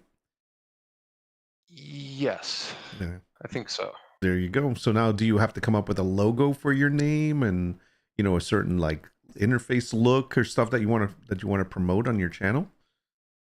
I mean, I'm Um, sure you want to have a certain look. I bet you've been thinking about that too. a little bit. I mean, I kind of have a concept in my head that I just need to go through and As long as it doesn't start look like executing. OnlyFans. Don't do an OnlyFans one. Well, you look at like streaming templates and things, and they're all very gamer, you know, and it's not really what I'm looking for. So I might have to design my own stuff. Yeah, it's Um, tough because you're so geared towards doing something that you see a lot. Like, in other words, you're so into like gaming and stuff like that, that tends to bleed into what you're thinking about and how you yeah, because design stuff. I am a very big gamer, so it's hard for me to separate the two sometimes, for sure. Yeah, I can see that. Um, I've been looking at jobs, coincidentally, in the gaming industry as a UX designer, because there are UX designers in the gaming industry, but a lot of them, they're like, they want you to know how to design in Unity. I'm like, yeah, I don't know how to do that yet, so never Oh, mind. damn. Yeah, no. Or a lot of them are Unity, some are Unreal Engine. I'm like, yeah, I know a tiny bit of Unreal Engine. I've followed a few tutorials, and so yeah, I'm not ready to go into that space, but that would be the perfect space for me, is to be a UX designer in the gaming industry, because it's like my two favorite things rolled into one. Interesting. Ultimately, I would love to work at CIG, but I'd have to move to Manchester, which I don't really want to do. Oh, I just did a search for UI UX designer jobs, and there's a couple jobs here, like with Zip Recruiter. It says Cruise Planners is the company. There's another one in Delray Beach, OGK Creative. Let me see. I'm trying to just look through these real quick. Some of these, like, there's one that says, here's one: Web UX UI designer, Shopify, Lexington International LLC. I guess it says somebody's shop. Boca Raton. They're paying 75 to 80,000 a year. Here's another It must one. be at entry level. That's Yeah. good. Uh, Something like that would be good. But see, that's not my area. It's not my region. Yeah, let's see. I'm trying to look for anything. There's a bunch of different ones here, but they're all over the place actually. I mean, there are so many tech companies where I'm located that it's a great place to be for what I want to do. But unfortunately, the vast majority of them just laid off all their junior designers and kept a lot of their senior designers. Oh, So they're not hiring junior designers right now. yeah. I mean, that's the thing. It's like if I were to get into that business again, like in tech and stuff, because I've been so out of it for so long, I feel that I would have to get an entry level job, and it would suck. Oh my god, I'd be so. Yeah, but especially with the big tech companies, like you might start entry level, but you'll move out of it so quick. Like a lot of the well, not a lot, but I do know of a few specific companies, like the big ones, the Mhm, FANG mhm. companies, that if you don't make senior developer within like 2 years, they just let you go. Wow. So like you'll go from entry level to senior level within 2 years. You just got to, work hard and Mhm. produce, and then you're good to go. Yeah, still something to fall back on. Oh, Yeah. that's awesome, man. Well, there we go. We had a nice conversation about it. Look at that. Yeah. Look at that. And We did a thing. you made it through your first chat stream. How do you feel? I need more coffee. Welcome to my world. Yeah, my coffee's done. There you go. No, this was fun. Yeah. I'm Yeah, thanks, man. trying to think if there was anything else that I wanted to bother you about. There was something that I was looking at. Oh, real quick, all completely off topic. This will be the last topic we talk about. But I was watching something and I think I closed it already. I was going to try to save it for now. It's like a 10-minute video. And it was talking about it's in regards to gaming. And it was talking about how all the characters are being uglified or uglification. In other words, if you notice all the female Oh, characters are ugly and they're there's according been a to what they're saying. yeah, there's I been a lot of that going around with the main character of the new Star Wars game. Yeah, so and it's so crazy because I wish I would have saved the video, but it gave some pretty specific examples, and it's so true. I mean, if you look at some of these characters, they no longer look like, well, here's where I get myself in trouble. I was about to say they no longer look like women, but that's where the problem is. Because when you say something like that, it's like, well, nowadays it's like, who really does look like a woman? You know what I mean? It's like, what does that really mean anymore? And that's where it opens a whole nother can of worms. It's like it's very hard to have that conversation without getting in trouble with something you say.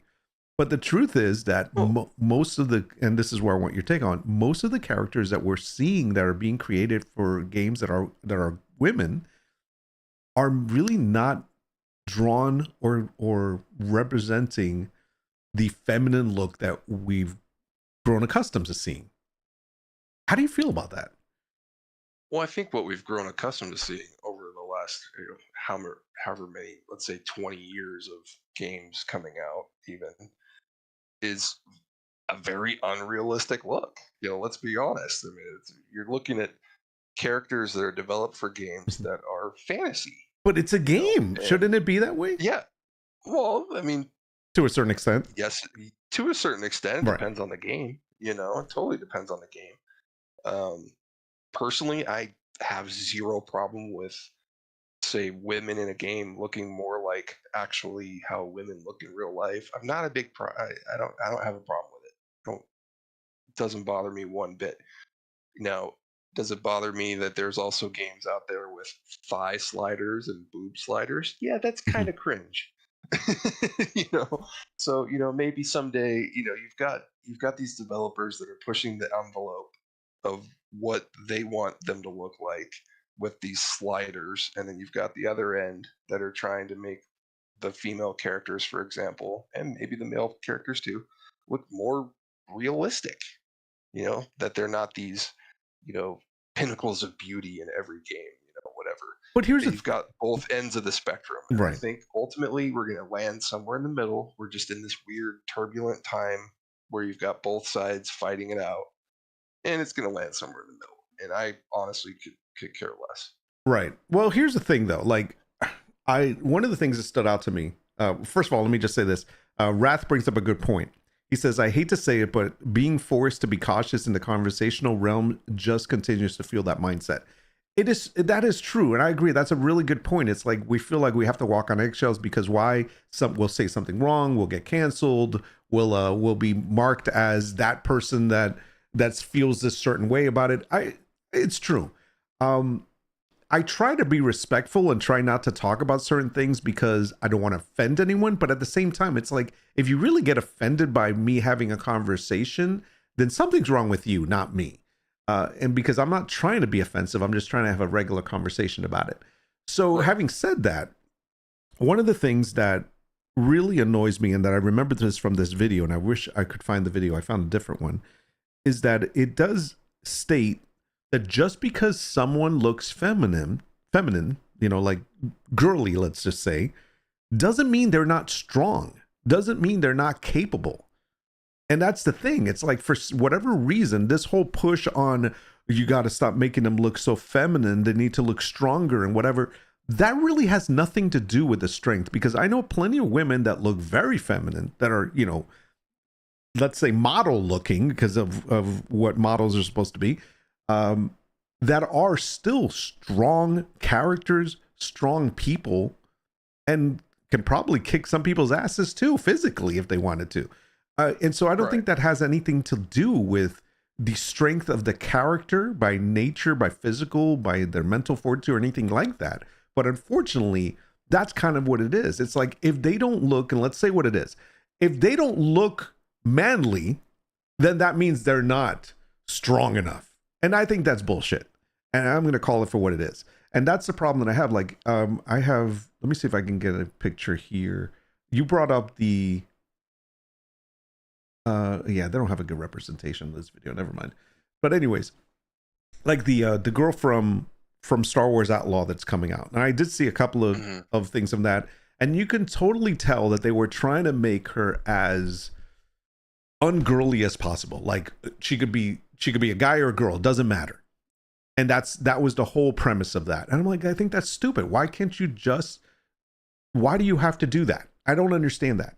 If it's a girl, make it look like a girl. If it's a guy, make it look like a guy. If it's not supposed to be either one, then because they're specifically part of that story as either one, they or them or whatever you want to call it, then that's fine. Then do that. But if you're saying, if the character is a girl and you're labeling her as a girl, as a woman, let her look like a woman.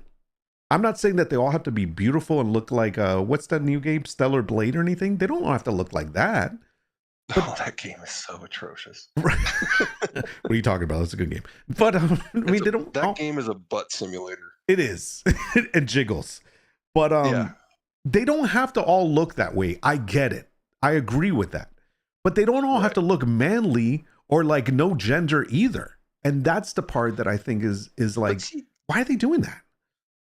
Using the Star Wars Outlaws as an example, there's all this backlash coming out that they uglified this female character. I don't see it. I think she looks fine. I think she looks like a strong female character to me. Yeah, I haven't looked enough into it.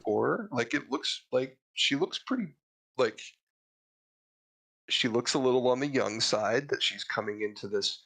Her character is a little bit younger, and she's starting her journey as this, outlaw. I think it's kind of like, she's kind of like a scoundrel character, sort of like a Han Solo. And so, like, I think she looks fine. I think it totally fits the character, and I don't have a problem with it. Yeah, I think this is I think there's certain videos or certain images of her that have come across that you can totally see she looks fine. But there are other images that are like, that just isn't the same. Like, hold on, let me see if I can bring that up on the screen here. So, like, yeah, regular girl. I think the example, if I can find it, let me see if I can find it. There's an example of Mary Jane in Spider-Man, in the Spider-Man series. I think that was the one. I wish I could find it. That looked really weird. I don't think I can find it. It doesn't matter. Anyways, but no, I agree with you. There's nothing wrong with this character. It's just crazy how much backlash it's getting right now. Right. It's just another one they're pinpointing it on. Yeah. Yeah, it's just dumb. Here's the shot. This is the shot that they're showing around. This is the one. Now, remember, we just saw another picture. I'll click on the picture first up here. She's not some supermodel AI generated girl. Who cares? So here's one view. Exactly. Here's one view, and you see it, just a regular girl. Looks like a girl. It's a regular girl. And then you see, then they put this picture out, and they're like, look how terrible she looks. And I'm like, it's everybody. But listen, I've got so many pictures of me that look bad. That don't look the same. But I'm saying it's. I mean, she looks like a character from the Star Wars universe that also has that kind of like almost 70s or 80s style bangy haircut. I gotta be honest, the haircut's got to go. The haircut's got to go. It's fine with me because it kind of harkens back to like original Star Wars. That's a haircut you would 100% see on somebody in the 80s. Yeah, in the 80s. It kind of has that nostalgia feel. I mean, for the older Star Wars fans, I think. Oh, I don't know, man. I mean, I can't do the hair. The hair is just. But okay. Oh, sorry, Guino. Guino wanted to know the name of the butt sim game. Oh, that one. Hold on. That's here we go. We'll bring that one up. Guino wants to know what that one is. Stellar Blade. Okay. I'm kidding.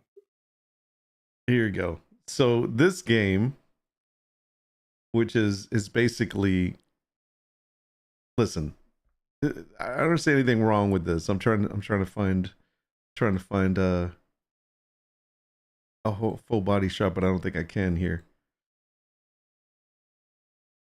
This character, though, by the way, if you've played this at all, this character, which is at the very beginning, I'm not going to spoil it and say what happens. Damn, I'm sorry. I saw this character. I was like, okay, I don't care. I know it's fantasy. But damn, I wish they had a shot of her, but she looks amazing. Just saying. But yeah, it's meant to be more of a fantasy type game where the girl is really unrealistic and wearing a tight bodysuit. I mean, that's what it's meant to be. But here's the funny thing. The girl that they modeled this after is not far from what they're modeling here. You know what I mean? It's like she kind of looks like this girl. There's a butt one. It is what it is. I don't see anything wrong with it either way. I just think when you purposely do something just to fit a political agenda or a belief that they're trying to push on everyone, I think that's when it's a problem. But if it's I mean, I don't think there's a place for. I don't think there's a place whatsoever for political agendas in gaming. That's what I mean, and I think that's a problem. I mean, gaming is meant to be fun. It's meant to be an escape. It's meant to be fantasy. It's meant to be all these different things. It's not meant to be political. So keep the political stuff out of it. Right now, if there's a little bit of progressivism in gaming, I don't have a problem with that. Women have to deal with so much unrealistic expectations, aesthetically, with social media and print media and all this crap that get crammed down their throats all day long with all this fake, they got to look this fake whatever. But here's it's different but being a guy. It's hard to understand because like I roll out of bed, I throw on a t-shirt, I'm good to go. No, I think no. See, I think that guys deal with that too. Guys struggle with that as well. I think it has to do nowhere near as maybe not as near, but there are definitely guys that do struggle with that, especially when their women point them out. Because there's women that look at the guys on Instagram and they're like, why can't you look like this? Or look what you look, whatever. There are women that do that to men. And you know what? The men start saying, and I'll tell you what, that is, if you want to ruin your relationship, women, let me talk to you straight. I know there's not that many of you that watch me, but just in case, if you want to ruin your relationship, the first thing you should do is point out at the other man and say, why don't you look like this? That right there will be like, you know what? I can go somewhere else that somebody will appreciate what I have, because that's exactly what's going to happen. It's the same thing when a man does it to a woman. Don't care. Right. Well, it's My the wife same could tell thing. me you need to lose 20 pounds. I'd be like, you're right, but I'm not gonna. No, you know what? So, If my wife said to me, I need to lose 20 pounds, you know what I would say? I'd be like, you weigh a lot more than that. hey-o. You get it? I would lose. Yeah. Yeah. But yeah, okay. I had to explain that. If you have to explain the joke, it's not a joke.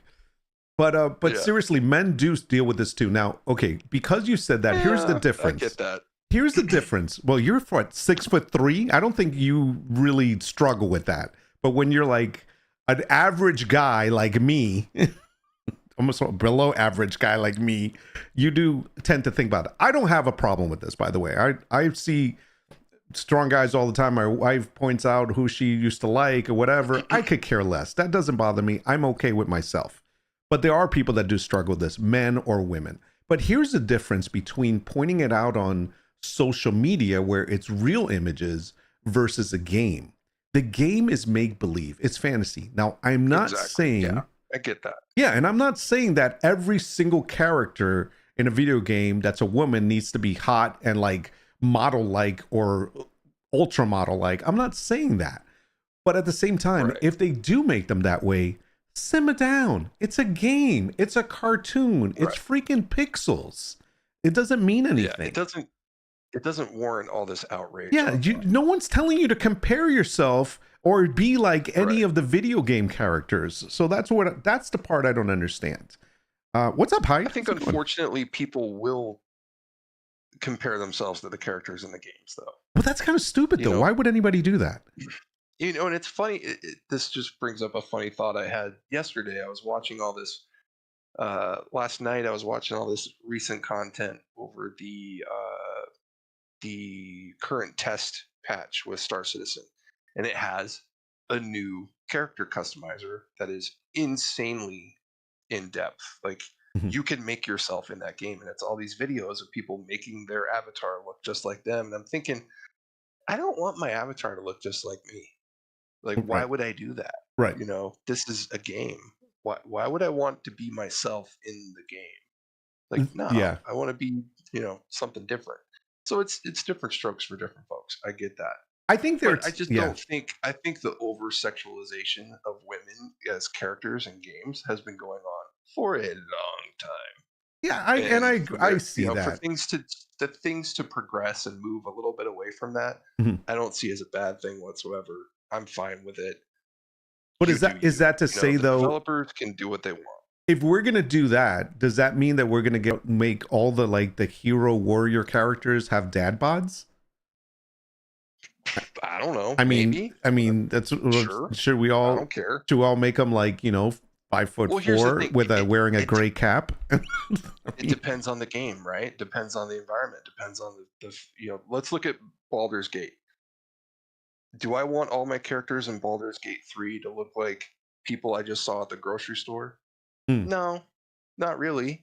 Would I want them to look like fantasy characters from a D&D universe that are, a little overemphasized in some areas? Sure, why not? Because it's a fantasy. Who cares? Right. It is what it is. I think it all depends on the game. Escape reality. Yeah. Like, if you want a game that's based on reality, that's different. Say, or even has realistic mechanics, like say SCUM, where depending on your dexterity and what you eat in the game, you gain weight or lose weight. Cool. Some people want that. They get that. So it depends on the market, depends on your audience. I think it depends on the game. It depends on the game, yeah, for sure. Because if it's a fantasy genre, if it's sci-fi fantasy being the key word, then it doesn't, whatever you want them to look like, it's fine. I mean, I'm not saying they all have to be sexualized, but really it's fantasy. It's make believe. It doesn't mean that anyone's going to be comparing themselves to it. But if it's a realistic game, let's be honest, let's say GTA 5 or GTA 6 coming out. If they make people unreal, everybody's a freaking model on that game, that's a problem because it's supposed to be more of a realistic game. Red Dead Redemption 2, another game that was cowboy driven.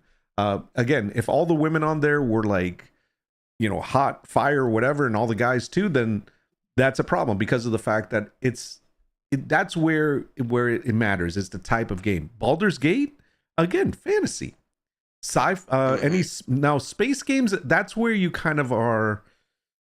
That's a middle place. Only because space games are reality, kind of, just in the future. And so that's well, where there's science fiction. yeah, So yeah. yeah. So it's a little bit different. But when it comes to fantasy realms that don't really exist, I mean, no one should be like, oh, I can't believe that girl is so thin and no one looks like that in real life. You're right, because it's a fantasy game. It's okay. Yeah. That's that I think is what I have a problem with. People get hurt. They wear what they scrounge. There's no bikinis going on. It's pretty darn accurate in real world appropriate approach. No, and that makes sense. But listen, just because a girl in World of Warcraft is wearing a bikini top as her armor doesn't bother me. I mean, it's not like I'm going to be like, yeah, people in real life should wear little tiny bathing suits as their armor. No, it's different. It's a fantasy game. I don't know, but you're right. Yeah, I mean, like when Nord plays Scum and he runs around in high heel boots and that's right. Damn it! And I'm not trying to say that's me. Yeah, I mean, look at Super. I mean, when the hell do you see Super? Super's gonna listen to this. He's gonna hate me. When the hell have you ever seen Super play a guy character? In Baldur's Gate, and he took all his clothes off. Oh, that's right. Poor Super. I miss him. I mean, Super is forever our naked gamer friend. He is. He is. If you could take the clothes off, they're coming off. Yeah, if that's an option in the game, he's gonna click it. That's right. Oh my gosh. But yeah, I mean, I think it goes down to what we were saying earlier, and you said it best. It's like politics and real world situations don't belong in games. And I think that's the bottom line. A game is a game. It's to escape reality, it's to enjoy it. Unless you're making a game based on reality that you want to do life in it for some reason, that's different. But other than that, a game is meant to be a game, not to bring in political stuff. And that's go ahead. Sorry, go ahead. No, I was just saying that's kind of the same thing with movies and with TV shows that we watch. Well, TV shows are a little different because they're trying to give lessons, but with movies that are only made to push an agenda, that's and when you can really tell that's what they're doing, that's when it's a problem. But to keep entertainment. Go ahead. I'm sorry. Well, I was just gonna say, like, with that Star Wars Outlaw, for example, that character is getting all this backlash, and people are saying, "Oh, it's wokeism," getting pushed in games. It's like, maybe that's just the way they wanted that character to look. That's just the character. It's a story-driven game. The character is important. That's just how they wanted the character to look to match the aspects of that character.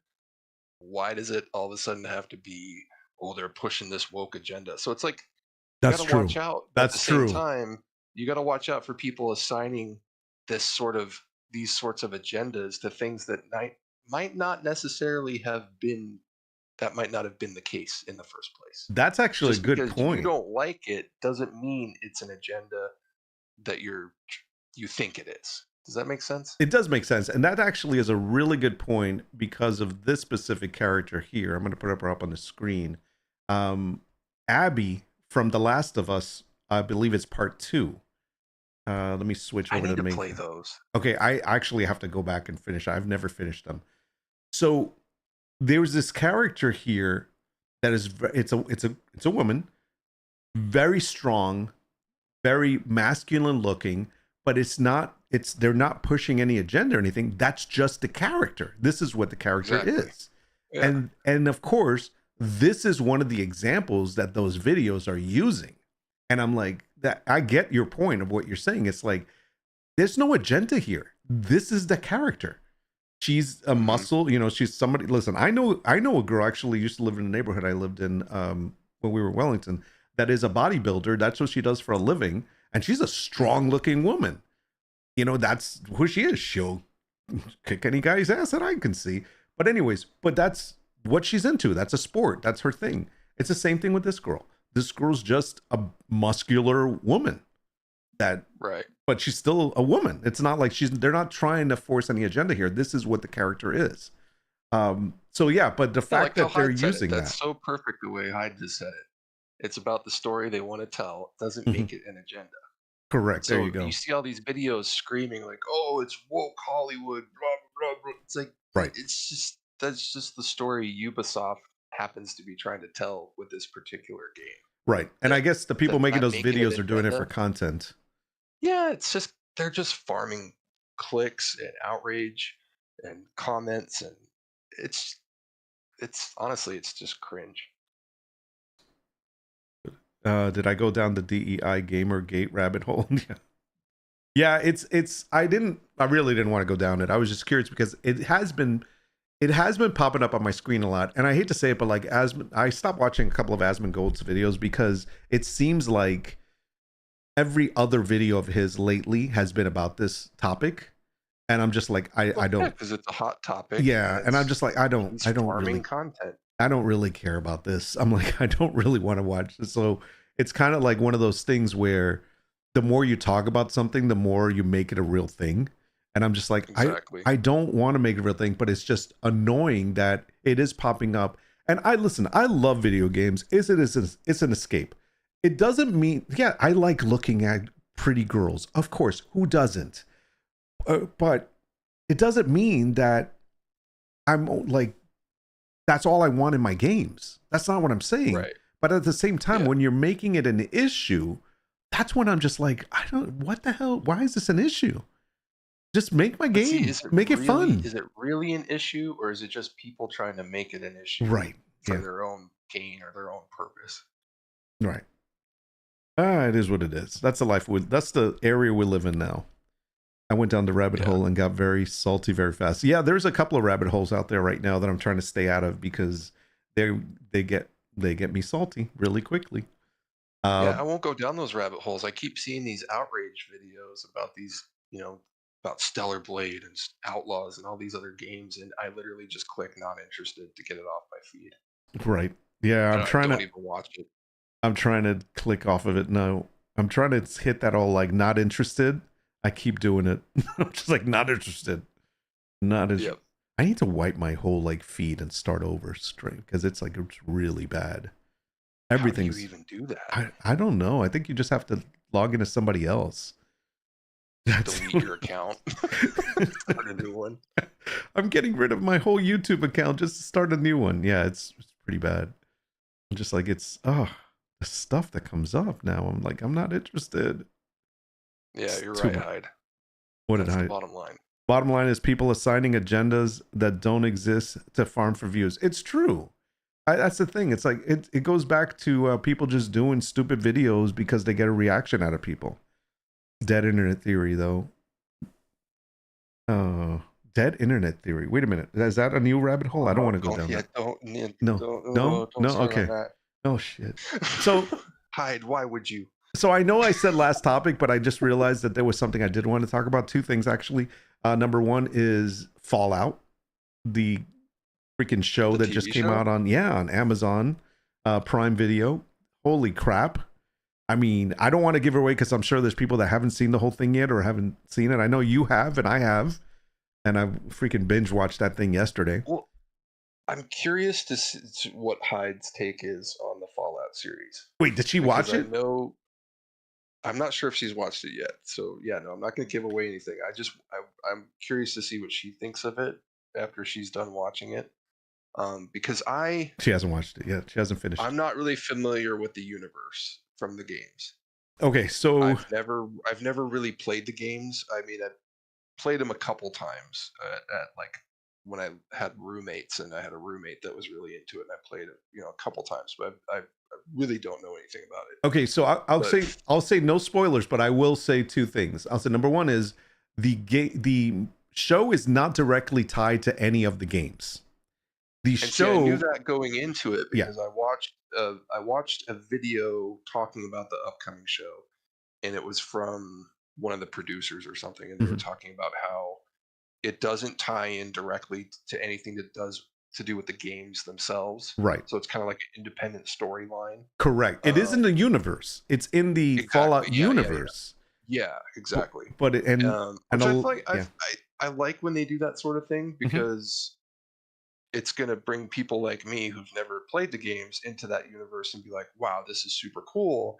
And then I could go play the games, Right. and it doesn't skew, like anything I know from the show doesn't skew my experience in the game. Correct. And that's what I feel like. I've played a little bit of the Fallout 76. I never played the other ones. And honestly, from watching this game, I want to go back and play. Like, I was looking at 4 recently, and I'm like, I think I'm gonna get this and play it. And there's things about, look, I think the cool thing about the show is the elements that are in the show from the game. Like, for example, and I can use these things because these are natural. Like first off, it's very apparent the old tech, new tech, the retro kind of look that's in the future. Show. I think that's a really good, that's such a good feeling, and it's a weird feeling that makes it good. It's like you're looking at modern stuff in an old setting, and that's something about that is attractive. It's, I don't know what it is. It makes you feel kind of fuzzy. Now, the other things that start popping up is, if you notice, there's product placements in a lot of the stuff, and that's very much an old 50s kind of thing if you think about like product placement. So it kind of sticks with that same genre, like new cola.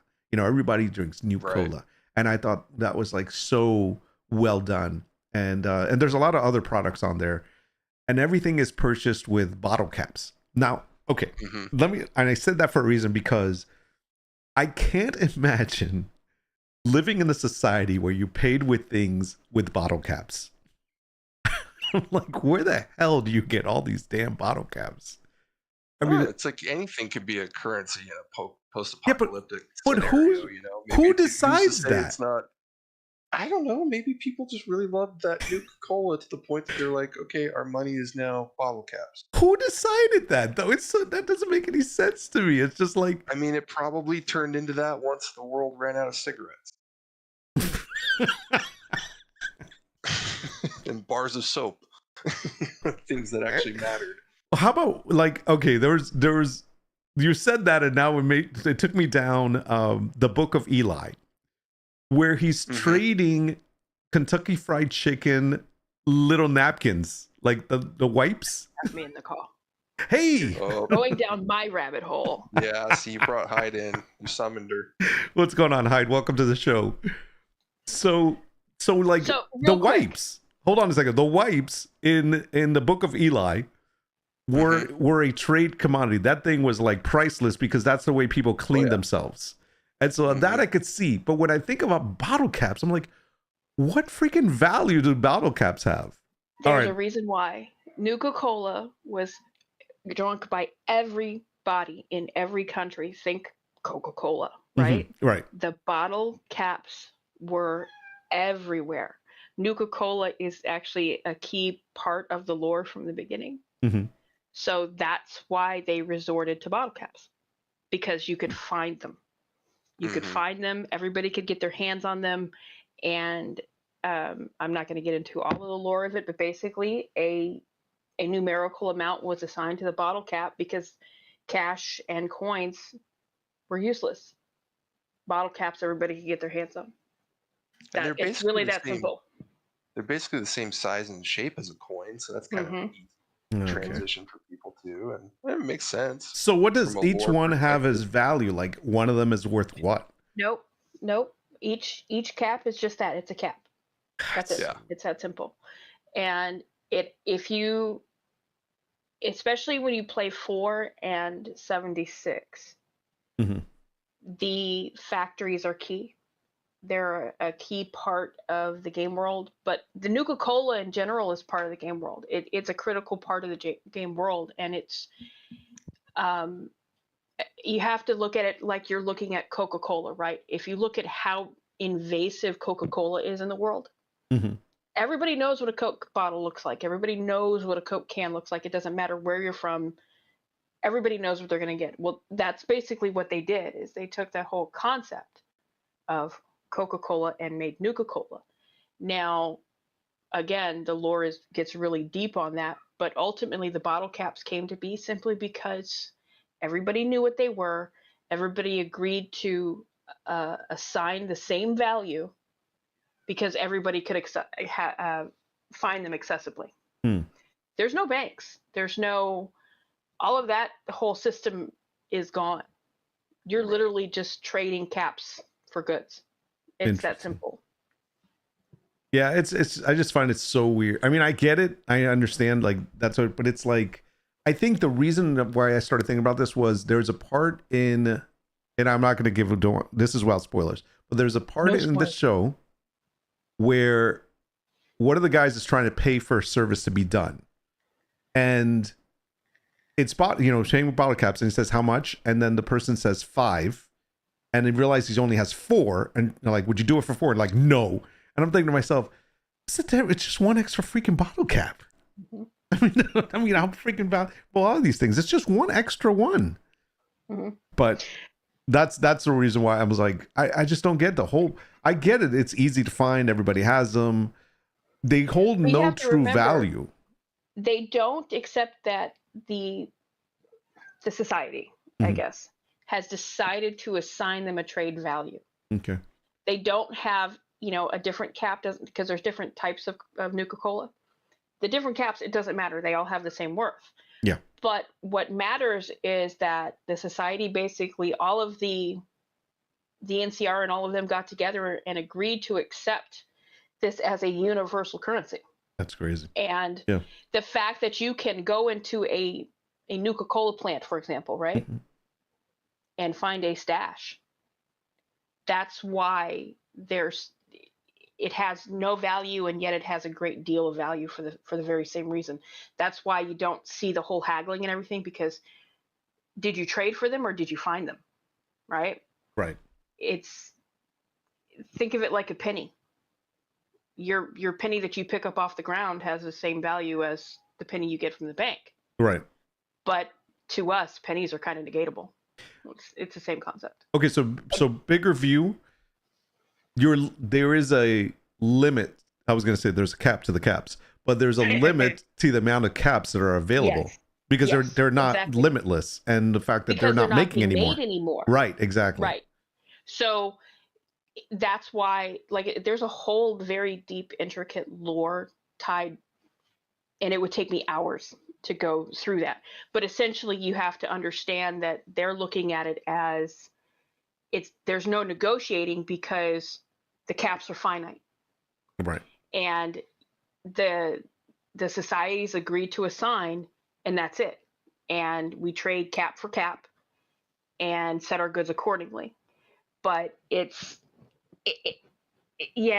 Fallout lore, game-wise, there are parts of it that get me really excited, and I expect to see certain things in certain games. In the show, I'm not going into this expecting that I'm going to be watching the game play out on screen. Right, correct. Right? Wait, what episode are you on, by the way? I have not watched them yet, Hyde. Nothing? It's been a rough 16 hours for me. I've been working.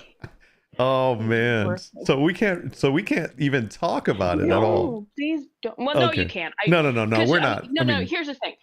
Honestly, though, you really won't ruin it for me. Well, we're not going to say details, but I'm just gonna. I've already watched a lot of the stuff that's like the trailers and stuff. I'm not one of those people that gets really ruined by somebody telling me the ending. I still want to sit through it and enjoy it. Yeah, I know what's coming, but I also really kind of don't care.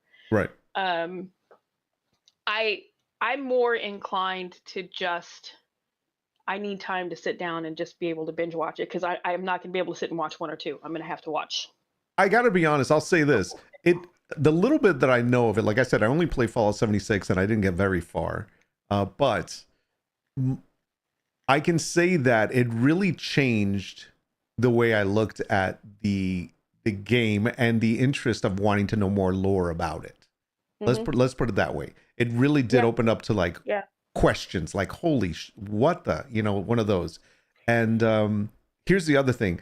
They made it to where it's kind of like I would say a dark comedy almost. That's the games. Yeah, and that's what they did with it. So they did follow that type of style, and it just kind of made it like, oh crap, I didn't see that coming.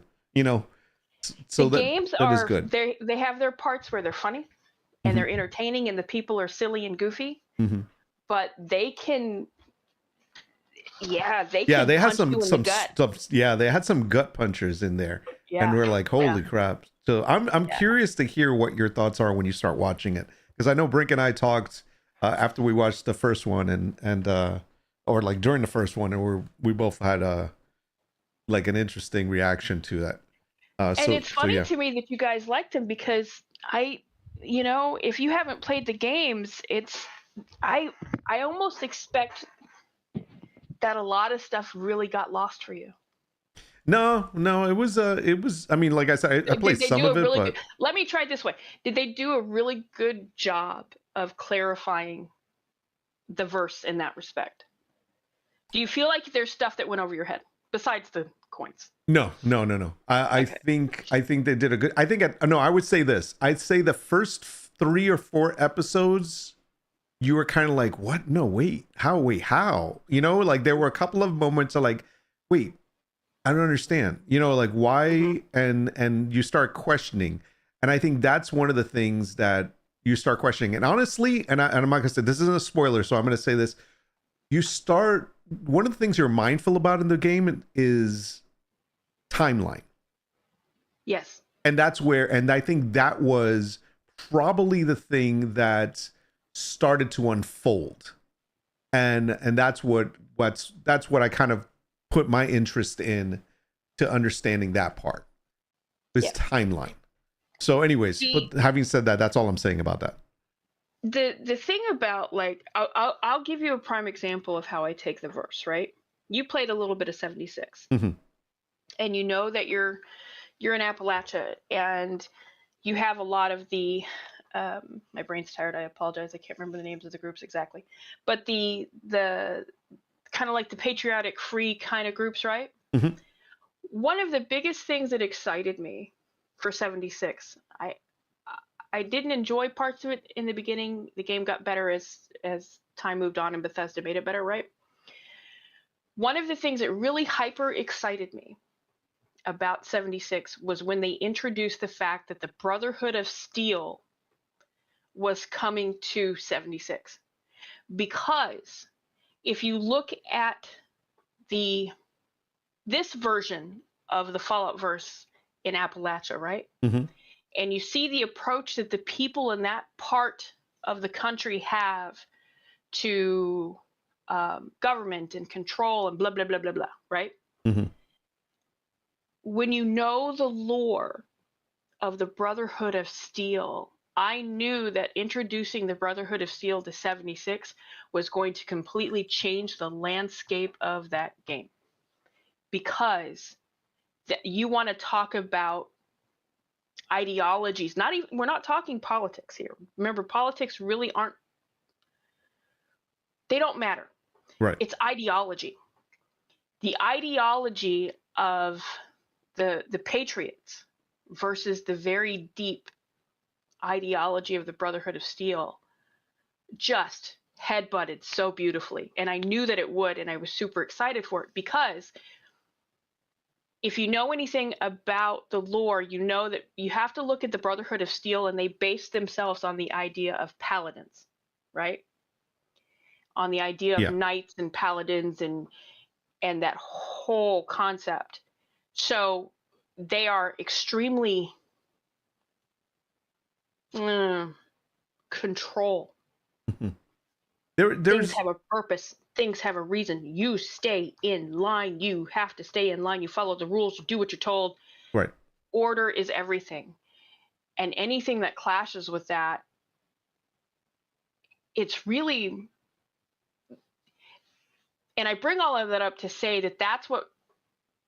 If I can't get that vibe from the show, that's what will disappoint me. I'm not expecting it to stick to the game. I'm expecting it to stick to the lore.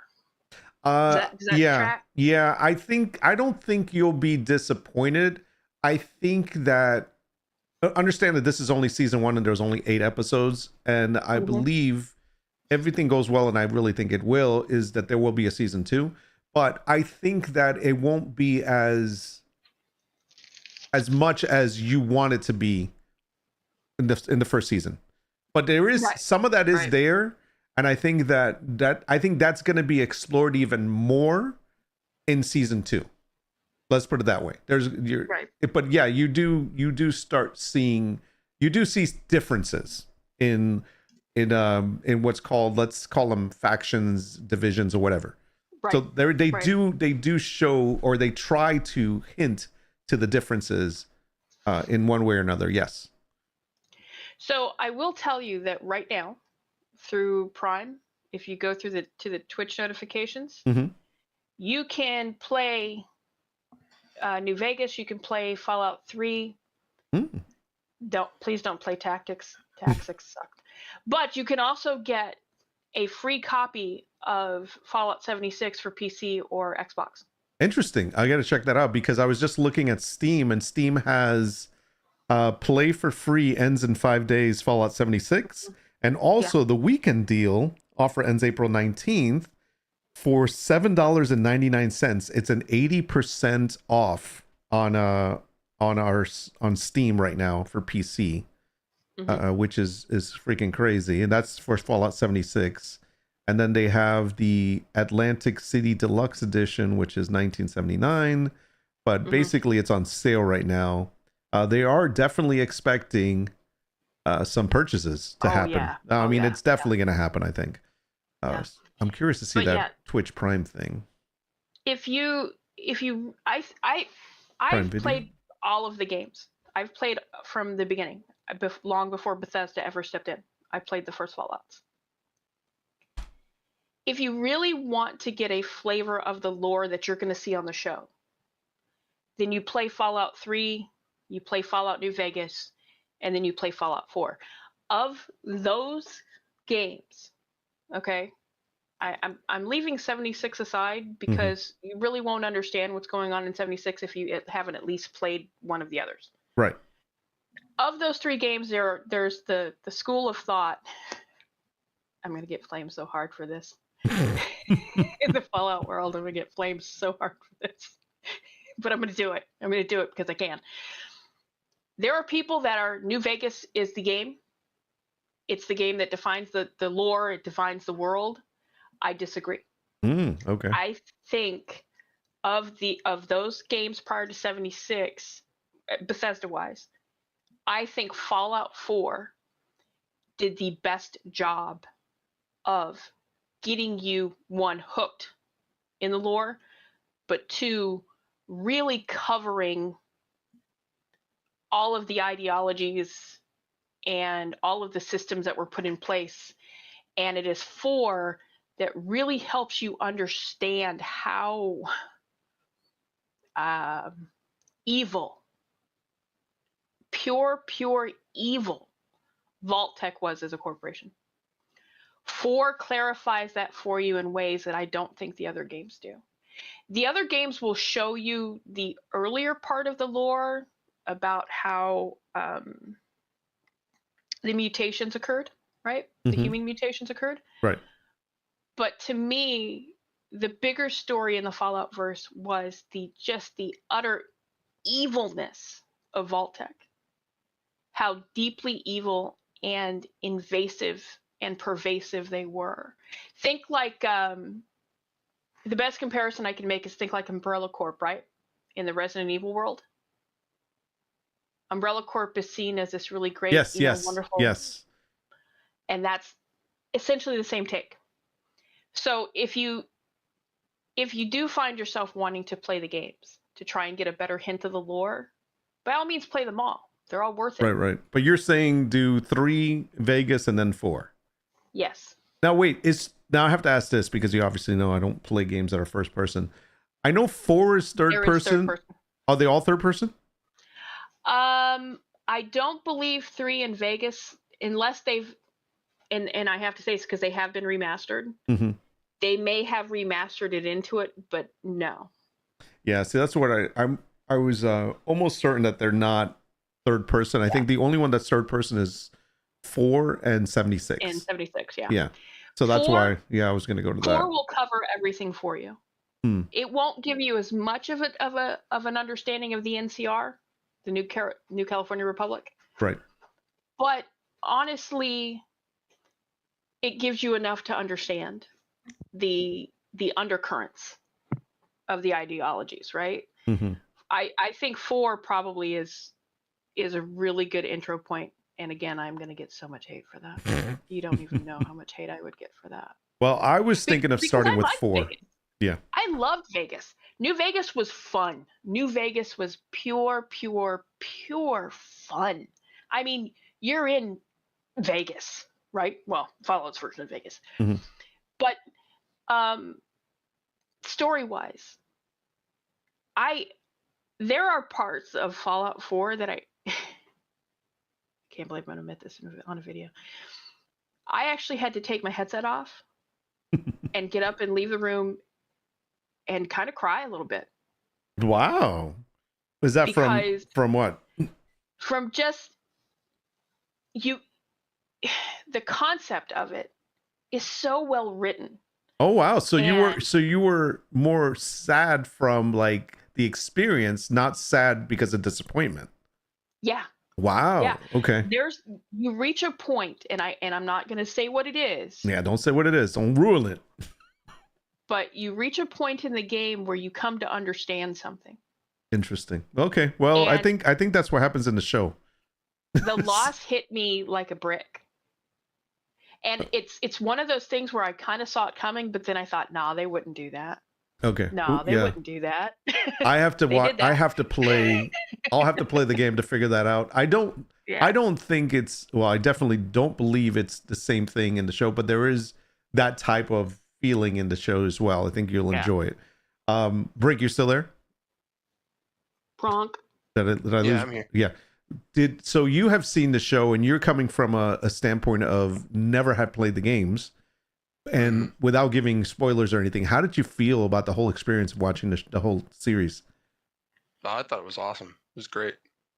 I liked the sort of the struggle between the people on the surface and then the innocence yet like total naivety of the people in the vaults. And then the whole story with Vault Tech and not knowing what they're about, and then as that develops, it's like, wait, what? So it's really cool. I really enjoyed it. It was super entertaining. If anything else, it was. I think it was well done. It was well done. Some really good funny parts too. I'm trying to see. And that's what I mean. I'm not looking for it to be like the games. I'm not that person. I don't expect them to be line for line, bit for bit authentic to the lore of the game. Because, well, there's a lot of reasons that you can't. You can only do so much with CGI. I mean, it's just the way that it is. And time. Right. There's a lot of constraints. But my only hope is that they lock down the sensation, it's not immersion either. I can't get to the word that I want to try and use. The hook, right? Because the story like I said, I'm not a cryy kind of person, but I literally had to just, it kind of sucked the air out of my lungs moment, and I had to step and I know it's a game. I know I'm playing a game, and I know that it's written to do that, but because, and I can't believe I'm giving Bethesda props for this. I'm giving the Bethesda story writers props for this. They wrote it so well that if you played the game the way that you should, which is exploring everything and doing all the side quests and blah, blah, blah, blah, blah, right? Mm-hmm. They really sink into you. And you get attached, I guess, to your character and to what they're facing and what they're going through. And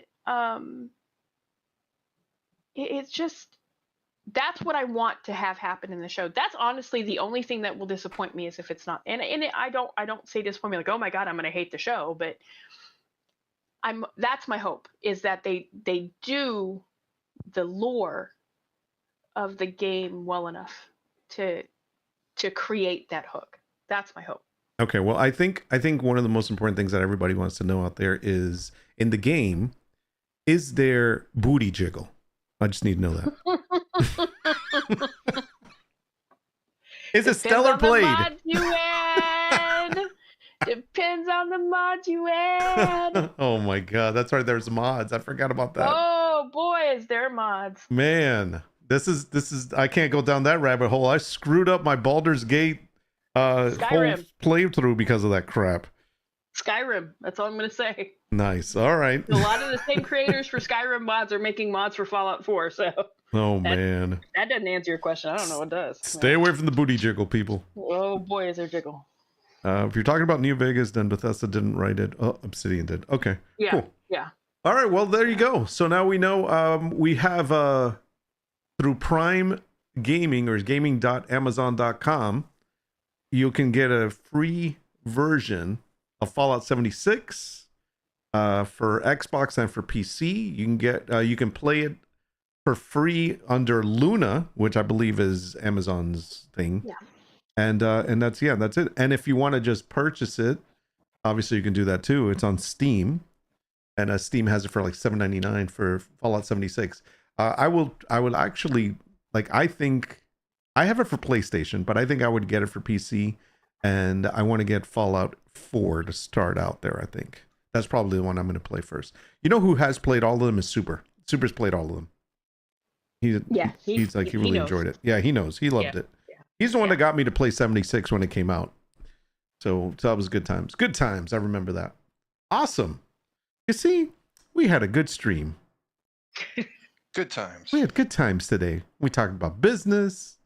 We talked about all sorts of We need to get you in Conan so we can harvest star metal and you can kill your new guy off. No. And by the way, I heard you guys talking bad about me yesterday. We were not talking bad about you. Oh my God. You said you were both like talking about, I saw that you gave Nord his first thrall, which is, my servant. And then you said, yeah, too bad he's going to get him killed. And he's no. Yes, sadly, it's true. Do you know why? Do you know why I say that to you? Because you're going to. Because we all kill our thralls. That's what they're for. They exist to be your meat shield. They exist to be your tank. He'll keep you alive running that river and just above it.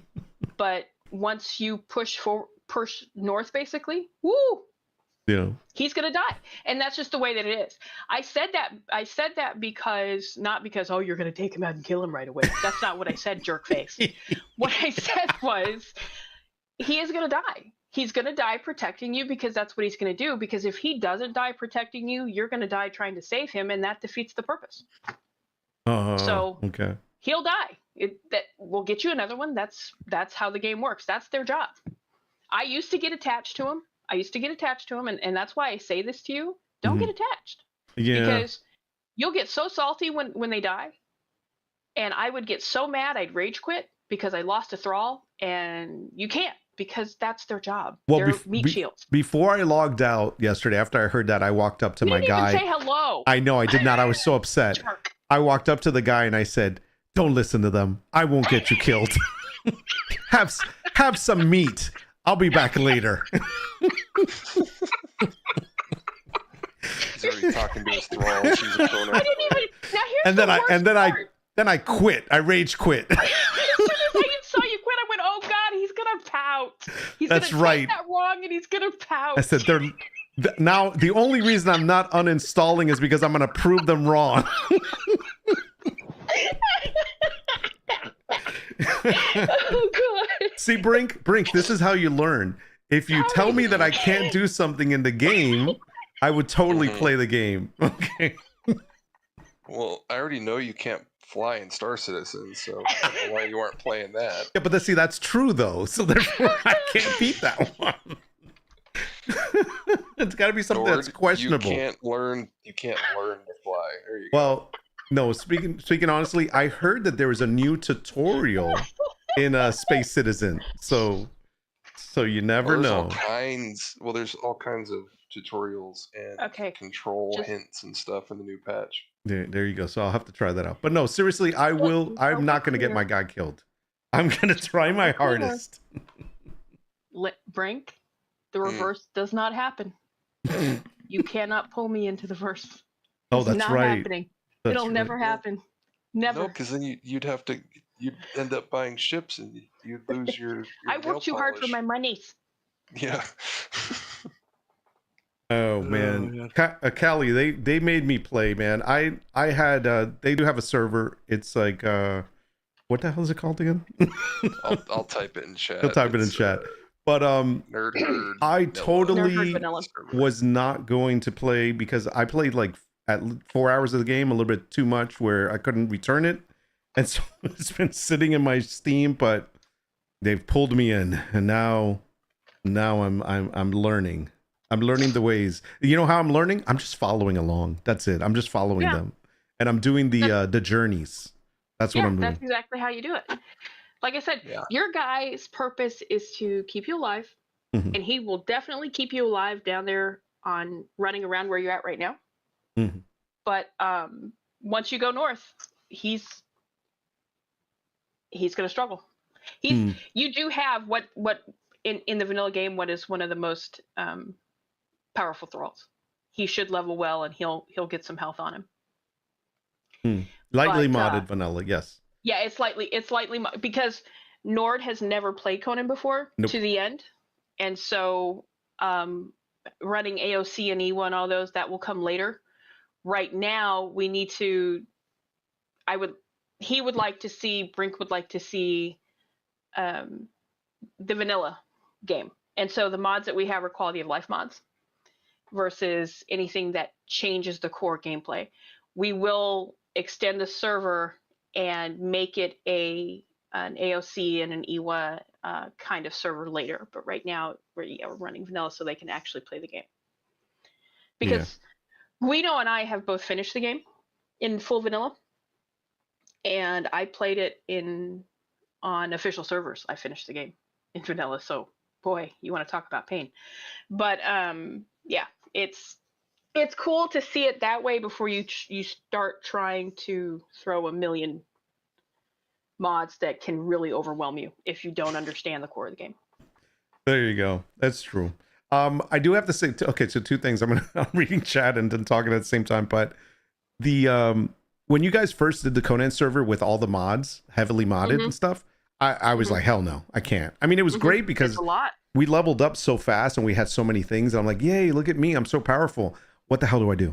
And so it was kind of one of those, but going vanilla with lightly modded was actually so much better because it makes you feel like you actually are progressing and learning the game. So I do like that.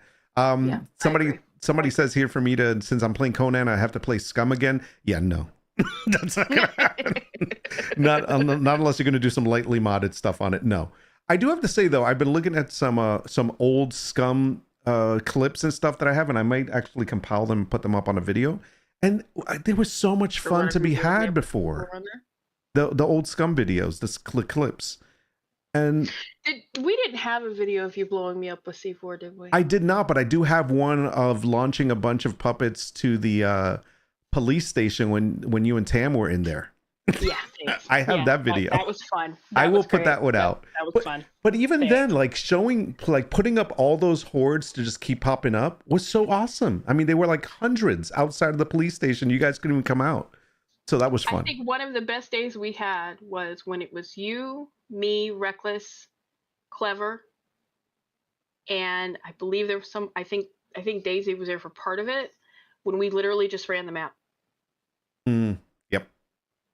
That was genuinely fun. And then when you were streaming, and I said, "Hey, let's test what those guns do on the end, the new animal changes," and dropped a bunch of animals on you. Yeah, I remember one of the streams. I think I might still have it recorded somewhere because, you know, once you put it on Twitch, it's gone, which is another reason why I moved to YouTube. But there was a stream with B-Man that we did, and we were testing out the alcohol, and I remember like we were just drinking, and the guy was getting drunk, and then for some reason they decided, oh, let's test out how we can tie up the person. You know, like you could tie their hands and throw them. Mhm. Yeah, and they started doing that. That was So for science, I remember that we did a lot of for science testing. They should have stopped at 0.75. I think I agree. It's one of those things where had they stopped around 7 or so, it would have done so much better. They should have released then. It's sad. They should have stopped there and just fixed cooking, and they would have been so good. So good there. I agree. But I tried jumping in again the other day, and I literally just rage quit 10 minutes in because I couldn't not having change. I played it in single player, but on just by myself, and couldn't take 2 steps without something magically popping up in front of me, and I'm like, "Are you what?" It's just it's a different game. It's a different game now. It just is. Cop Star Citizen. Oh my god. Yes. Okay. Denied. That's gonna have to be the next one. Nick 9. Yeah. I hope you get the game that you have paid for. I really do. Will. When it comes to Star Citizen. I hope you do. Yeah. Nord, for $10 you could buy access to the early access of the test patch. 10 more. I already spent $49 on that game. Why do I have to pay more money? $10 you could get into EPTU and start testing it now. Because they need more money. Because they need more money. They need to make paint skins. Why don't they just get a bunch of Spanish actors as DLCs and maybe they'll make some money? Well, if you would play the game, they'd have their Spanish actors. They'd take the idea. Oh my god. Oh, you are wrong. Oh, bad. That was low. Oh man, I just walked into that, didn't I? Damn. Damn. Bronk smash. Oh. Bronk did a thing. SCUM went downhill when they removed the original vehicles for the buggy mess of modular vehicles. Yes. Absolutely. Ugh, the modular. Ugh. I think that whole idea when they came out with the modular, and now you know what really makes me like want to throw up is every time I see a post that somebody says, "I can't wait for the modular tractors, armored tractors." I'm like, what the hell is wrong with you? It's like, really? Yeah.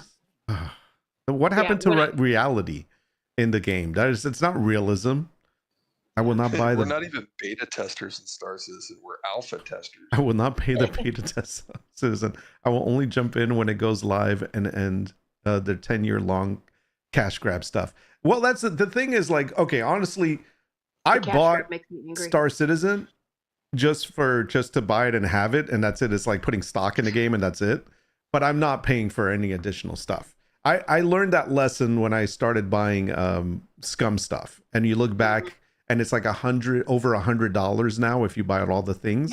Yeah, but Nord, if you spend 10 grand, you can get a special second shop page just for you. Stop it. In Star Citizen. Really? Oh, wait a second. No. And then if you spend, that's only 1,000. You can get the big one. To get concierge, you only have to spend 1,000. No, there's more. They're cash locked again. Bigger store. After that, there's different tiers. I know. Yeah. Let's see. Which screw all that makes me so viciously, violently angry. I can't even tell you how angry that makes me. And to be this far in this journey of quote unquote making this game, and they're getting this kind of money, and wait, but they don't 700 million. Yes, and this is the current game you have to show for it. That makes me angry. And it's not that I don't think the game looks cool. Yes, I know. It's not that I don't think the game looks cool, because it kind of does. There's parts of it that appeal to me. But on principle, I can't do it. I can't do it. But hey, there's a sale on nail polish. You'll be there in a smack. Goddamn right. I just spent $250 on nail polish. Shut up. Damn, that's a different subject. That's in my hands. I can play with that. Hold on. How the hell can you spend $250 on nail polish? Oh, it's not. No, I had to replace a whole bunch of stuff. I had a bunch of stuff break. See, so it was. I had to replace my light. I had to replace a lot of my tools. I had to replace a lot of my core stuff. It gets expensive. Holy crap.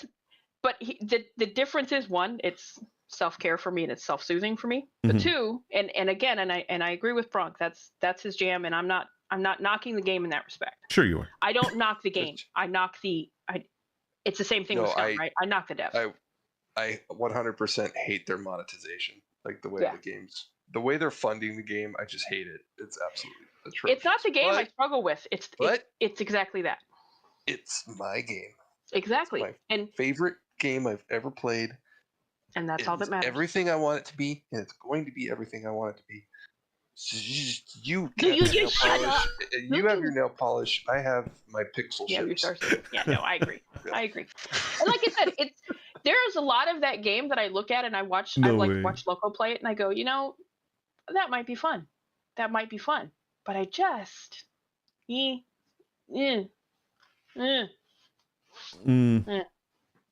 Well, I mean, I get the whole thing about making money to I mean, listen, I get it.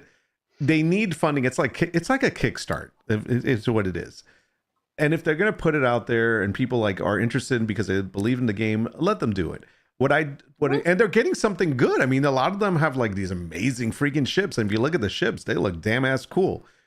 But but I'd rather that than, I mean, do I really want to say spray can bottles, trinket charms for your weapons, hairstyle DLCs, things that should already be in the game as part of the game, and trying to get money for that. That's the stuff that I don't agree with. But when it comes to listen, it's just like Warcraft. Remember the days when they would give you a mount? If you wanted this special mount, you paid $25 and you get this special mount. Great. That's an item that's not in the game. They made special to raise some money. I remember one of them was to raise money for a certain foundation or charity. And if you bought that item, some of it would go to whatever. I think that's a great idea. Things like that. But when it comes to giving a DLC for items that should already be incorporated into an early access game that you're still building, and you're charging money for that, that's when I have a problem with that. All this other stuff, I believe, is funding. Like when you look at the packages for Star Citizen, it's all funding. And if you want to contribute to their fund, that's great. Then go ahead and do it. Yeah. I mean, you only have to spend $45 to get the game. Everything else, and that's what I did. Just rich nerd stuff. But here's what's funny, and I know we're talking about apples and oranges when we're talking about games. Okay, I understand that part. I'm not talking about the game. I'm talking about the developer. Look at Stardew Valley. Stardew Valley came out in 2017, I think. I believe. Something like that. He just released a whole new, it's an update. It's not DLC. You didn't have to pay extra for it. That added all new farms, all new materials, all new content, all new characters, all new festivals, etc., etc., etc. He literally made a full DLC for this game. And it was free. He keeps making the game better. He keeps shifting it and making it better, and he listens to his community and he hears them and he understands them, and it's all free. It's why I understand that there needs to be monetization to make money, but I'm sorry if Terraria and Stardew Valley don't show game developers that when you listen to your community and you take care of them, that's when you are selling the #1 and #2 games of all time. But those games are completed though, right? Yeah. Okay, so I think Terraria and Stardew both though keep adding.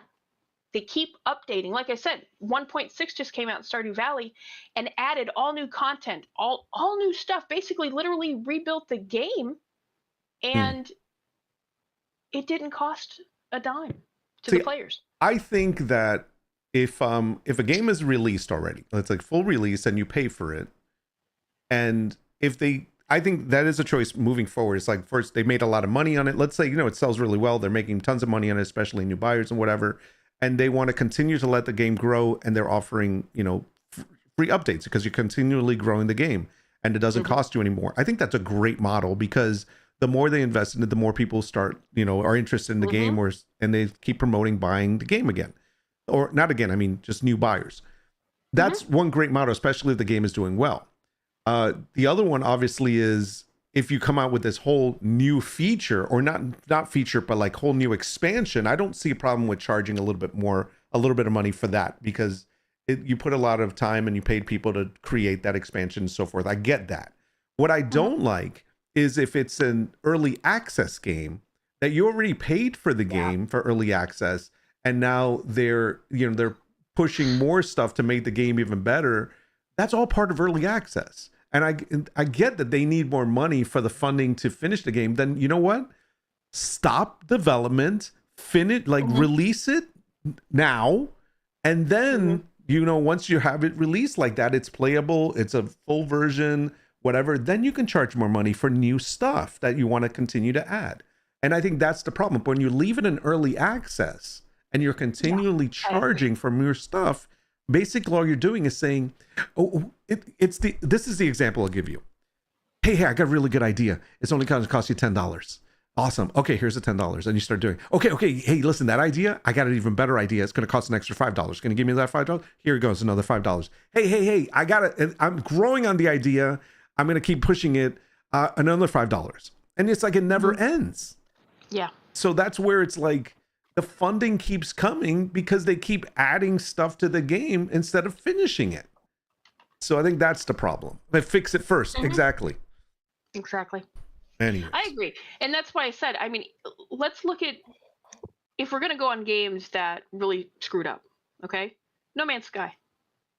When No Man's Sky launched, they really messed up. They did. But they fixed it.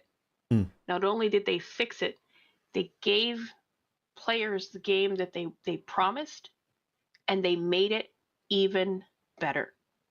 No Man's Sky, I know it's not Bronk's game, but No Man's Sky is actually a great game, and it is genuinely fun to play if it's your jam. And what they have given you versus what they released, two different things. What you have now is genuinely enjoyable, very well made, very well playable, and they just keep making it better. And that's where these AAA people and lower tiers, we're not talking about Orange Jumpsuit Guy, are we? We're not going to say his name, but those guys, these are, like I said, Stardew Valley, Terraria, No Man's Sky. These are examples that gaming companies should be looking at to see how to proceed and how to keep a community. Right. It's your community that pushes your game. It's your community that drives your game. Orange Jumpsuit has taken their community and just kicked it off the bridge. Yeah. With all this stuff. And it's going to be their downfall. And honestly, it is going to be their downfall. I'm very suspicious that it all has to do with their business daddy, because it all really started to go downhill after they got bought. Oh yeah, I mean I think that's definitely 100% accurate, because there is such a rush right now to get to 1.0. That's all we hear about, and everything that they've been doing is to market to a larger audience now, and it's just push, but it's lost that feeling of community, listening, fixing, timely fixes. I mean, all of that stuff is just hurting the game more. I mean, if they can flip Lithias the way that they did. Yeah, Lithias is, that's huge. I even said it. I'm like, this is the most, I put a comment on his video. I said, this is probably the most accurate representation of where the game is at right now. It's honest and accurate. It's totally was something that needed to be said, and that I was surprised a lot of people were not saying it. People were just upset, and then anytime anybody said something, it was like, you don't understand, it's early access. Give them a chance. They're working on it. Has nothing to do with the conversation. That time is past. That time is past. That explanation went out the window like 3 years ago. Yeah. That time is past. When I sit here, and we all know one of my biggest complaints about the game when I actively played it was the way how You're making metabolism so critical, but cooking is that broken. And it was never a priority to fix it, but we've got to keep pushing this metabolism mechanic because it's our thing and it's what we do. But the metabolism was unsustainable.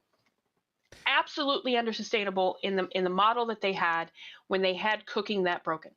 Yeah. And that for me was just consistently the deal breaker for me. I kept waiting update after update. Cooking fix? No.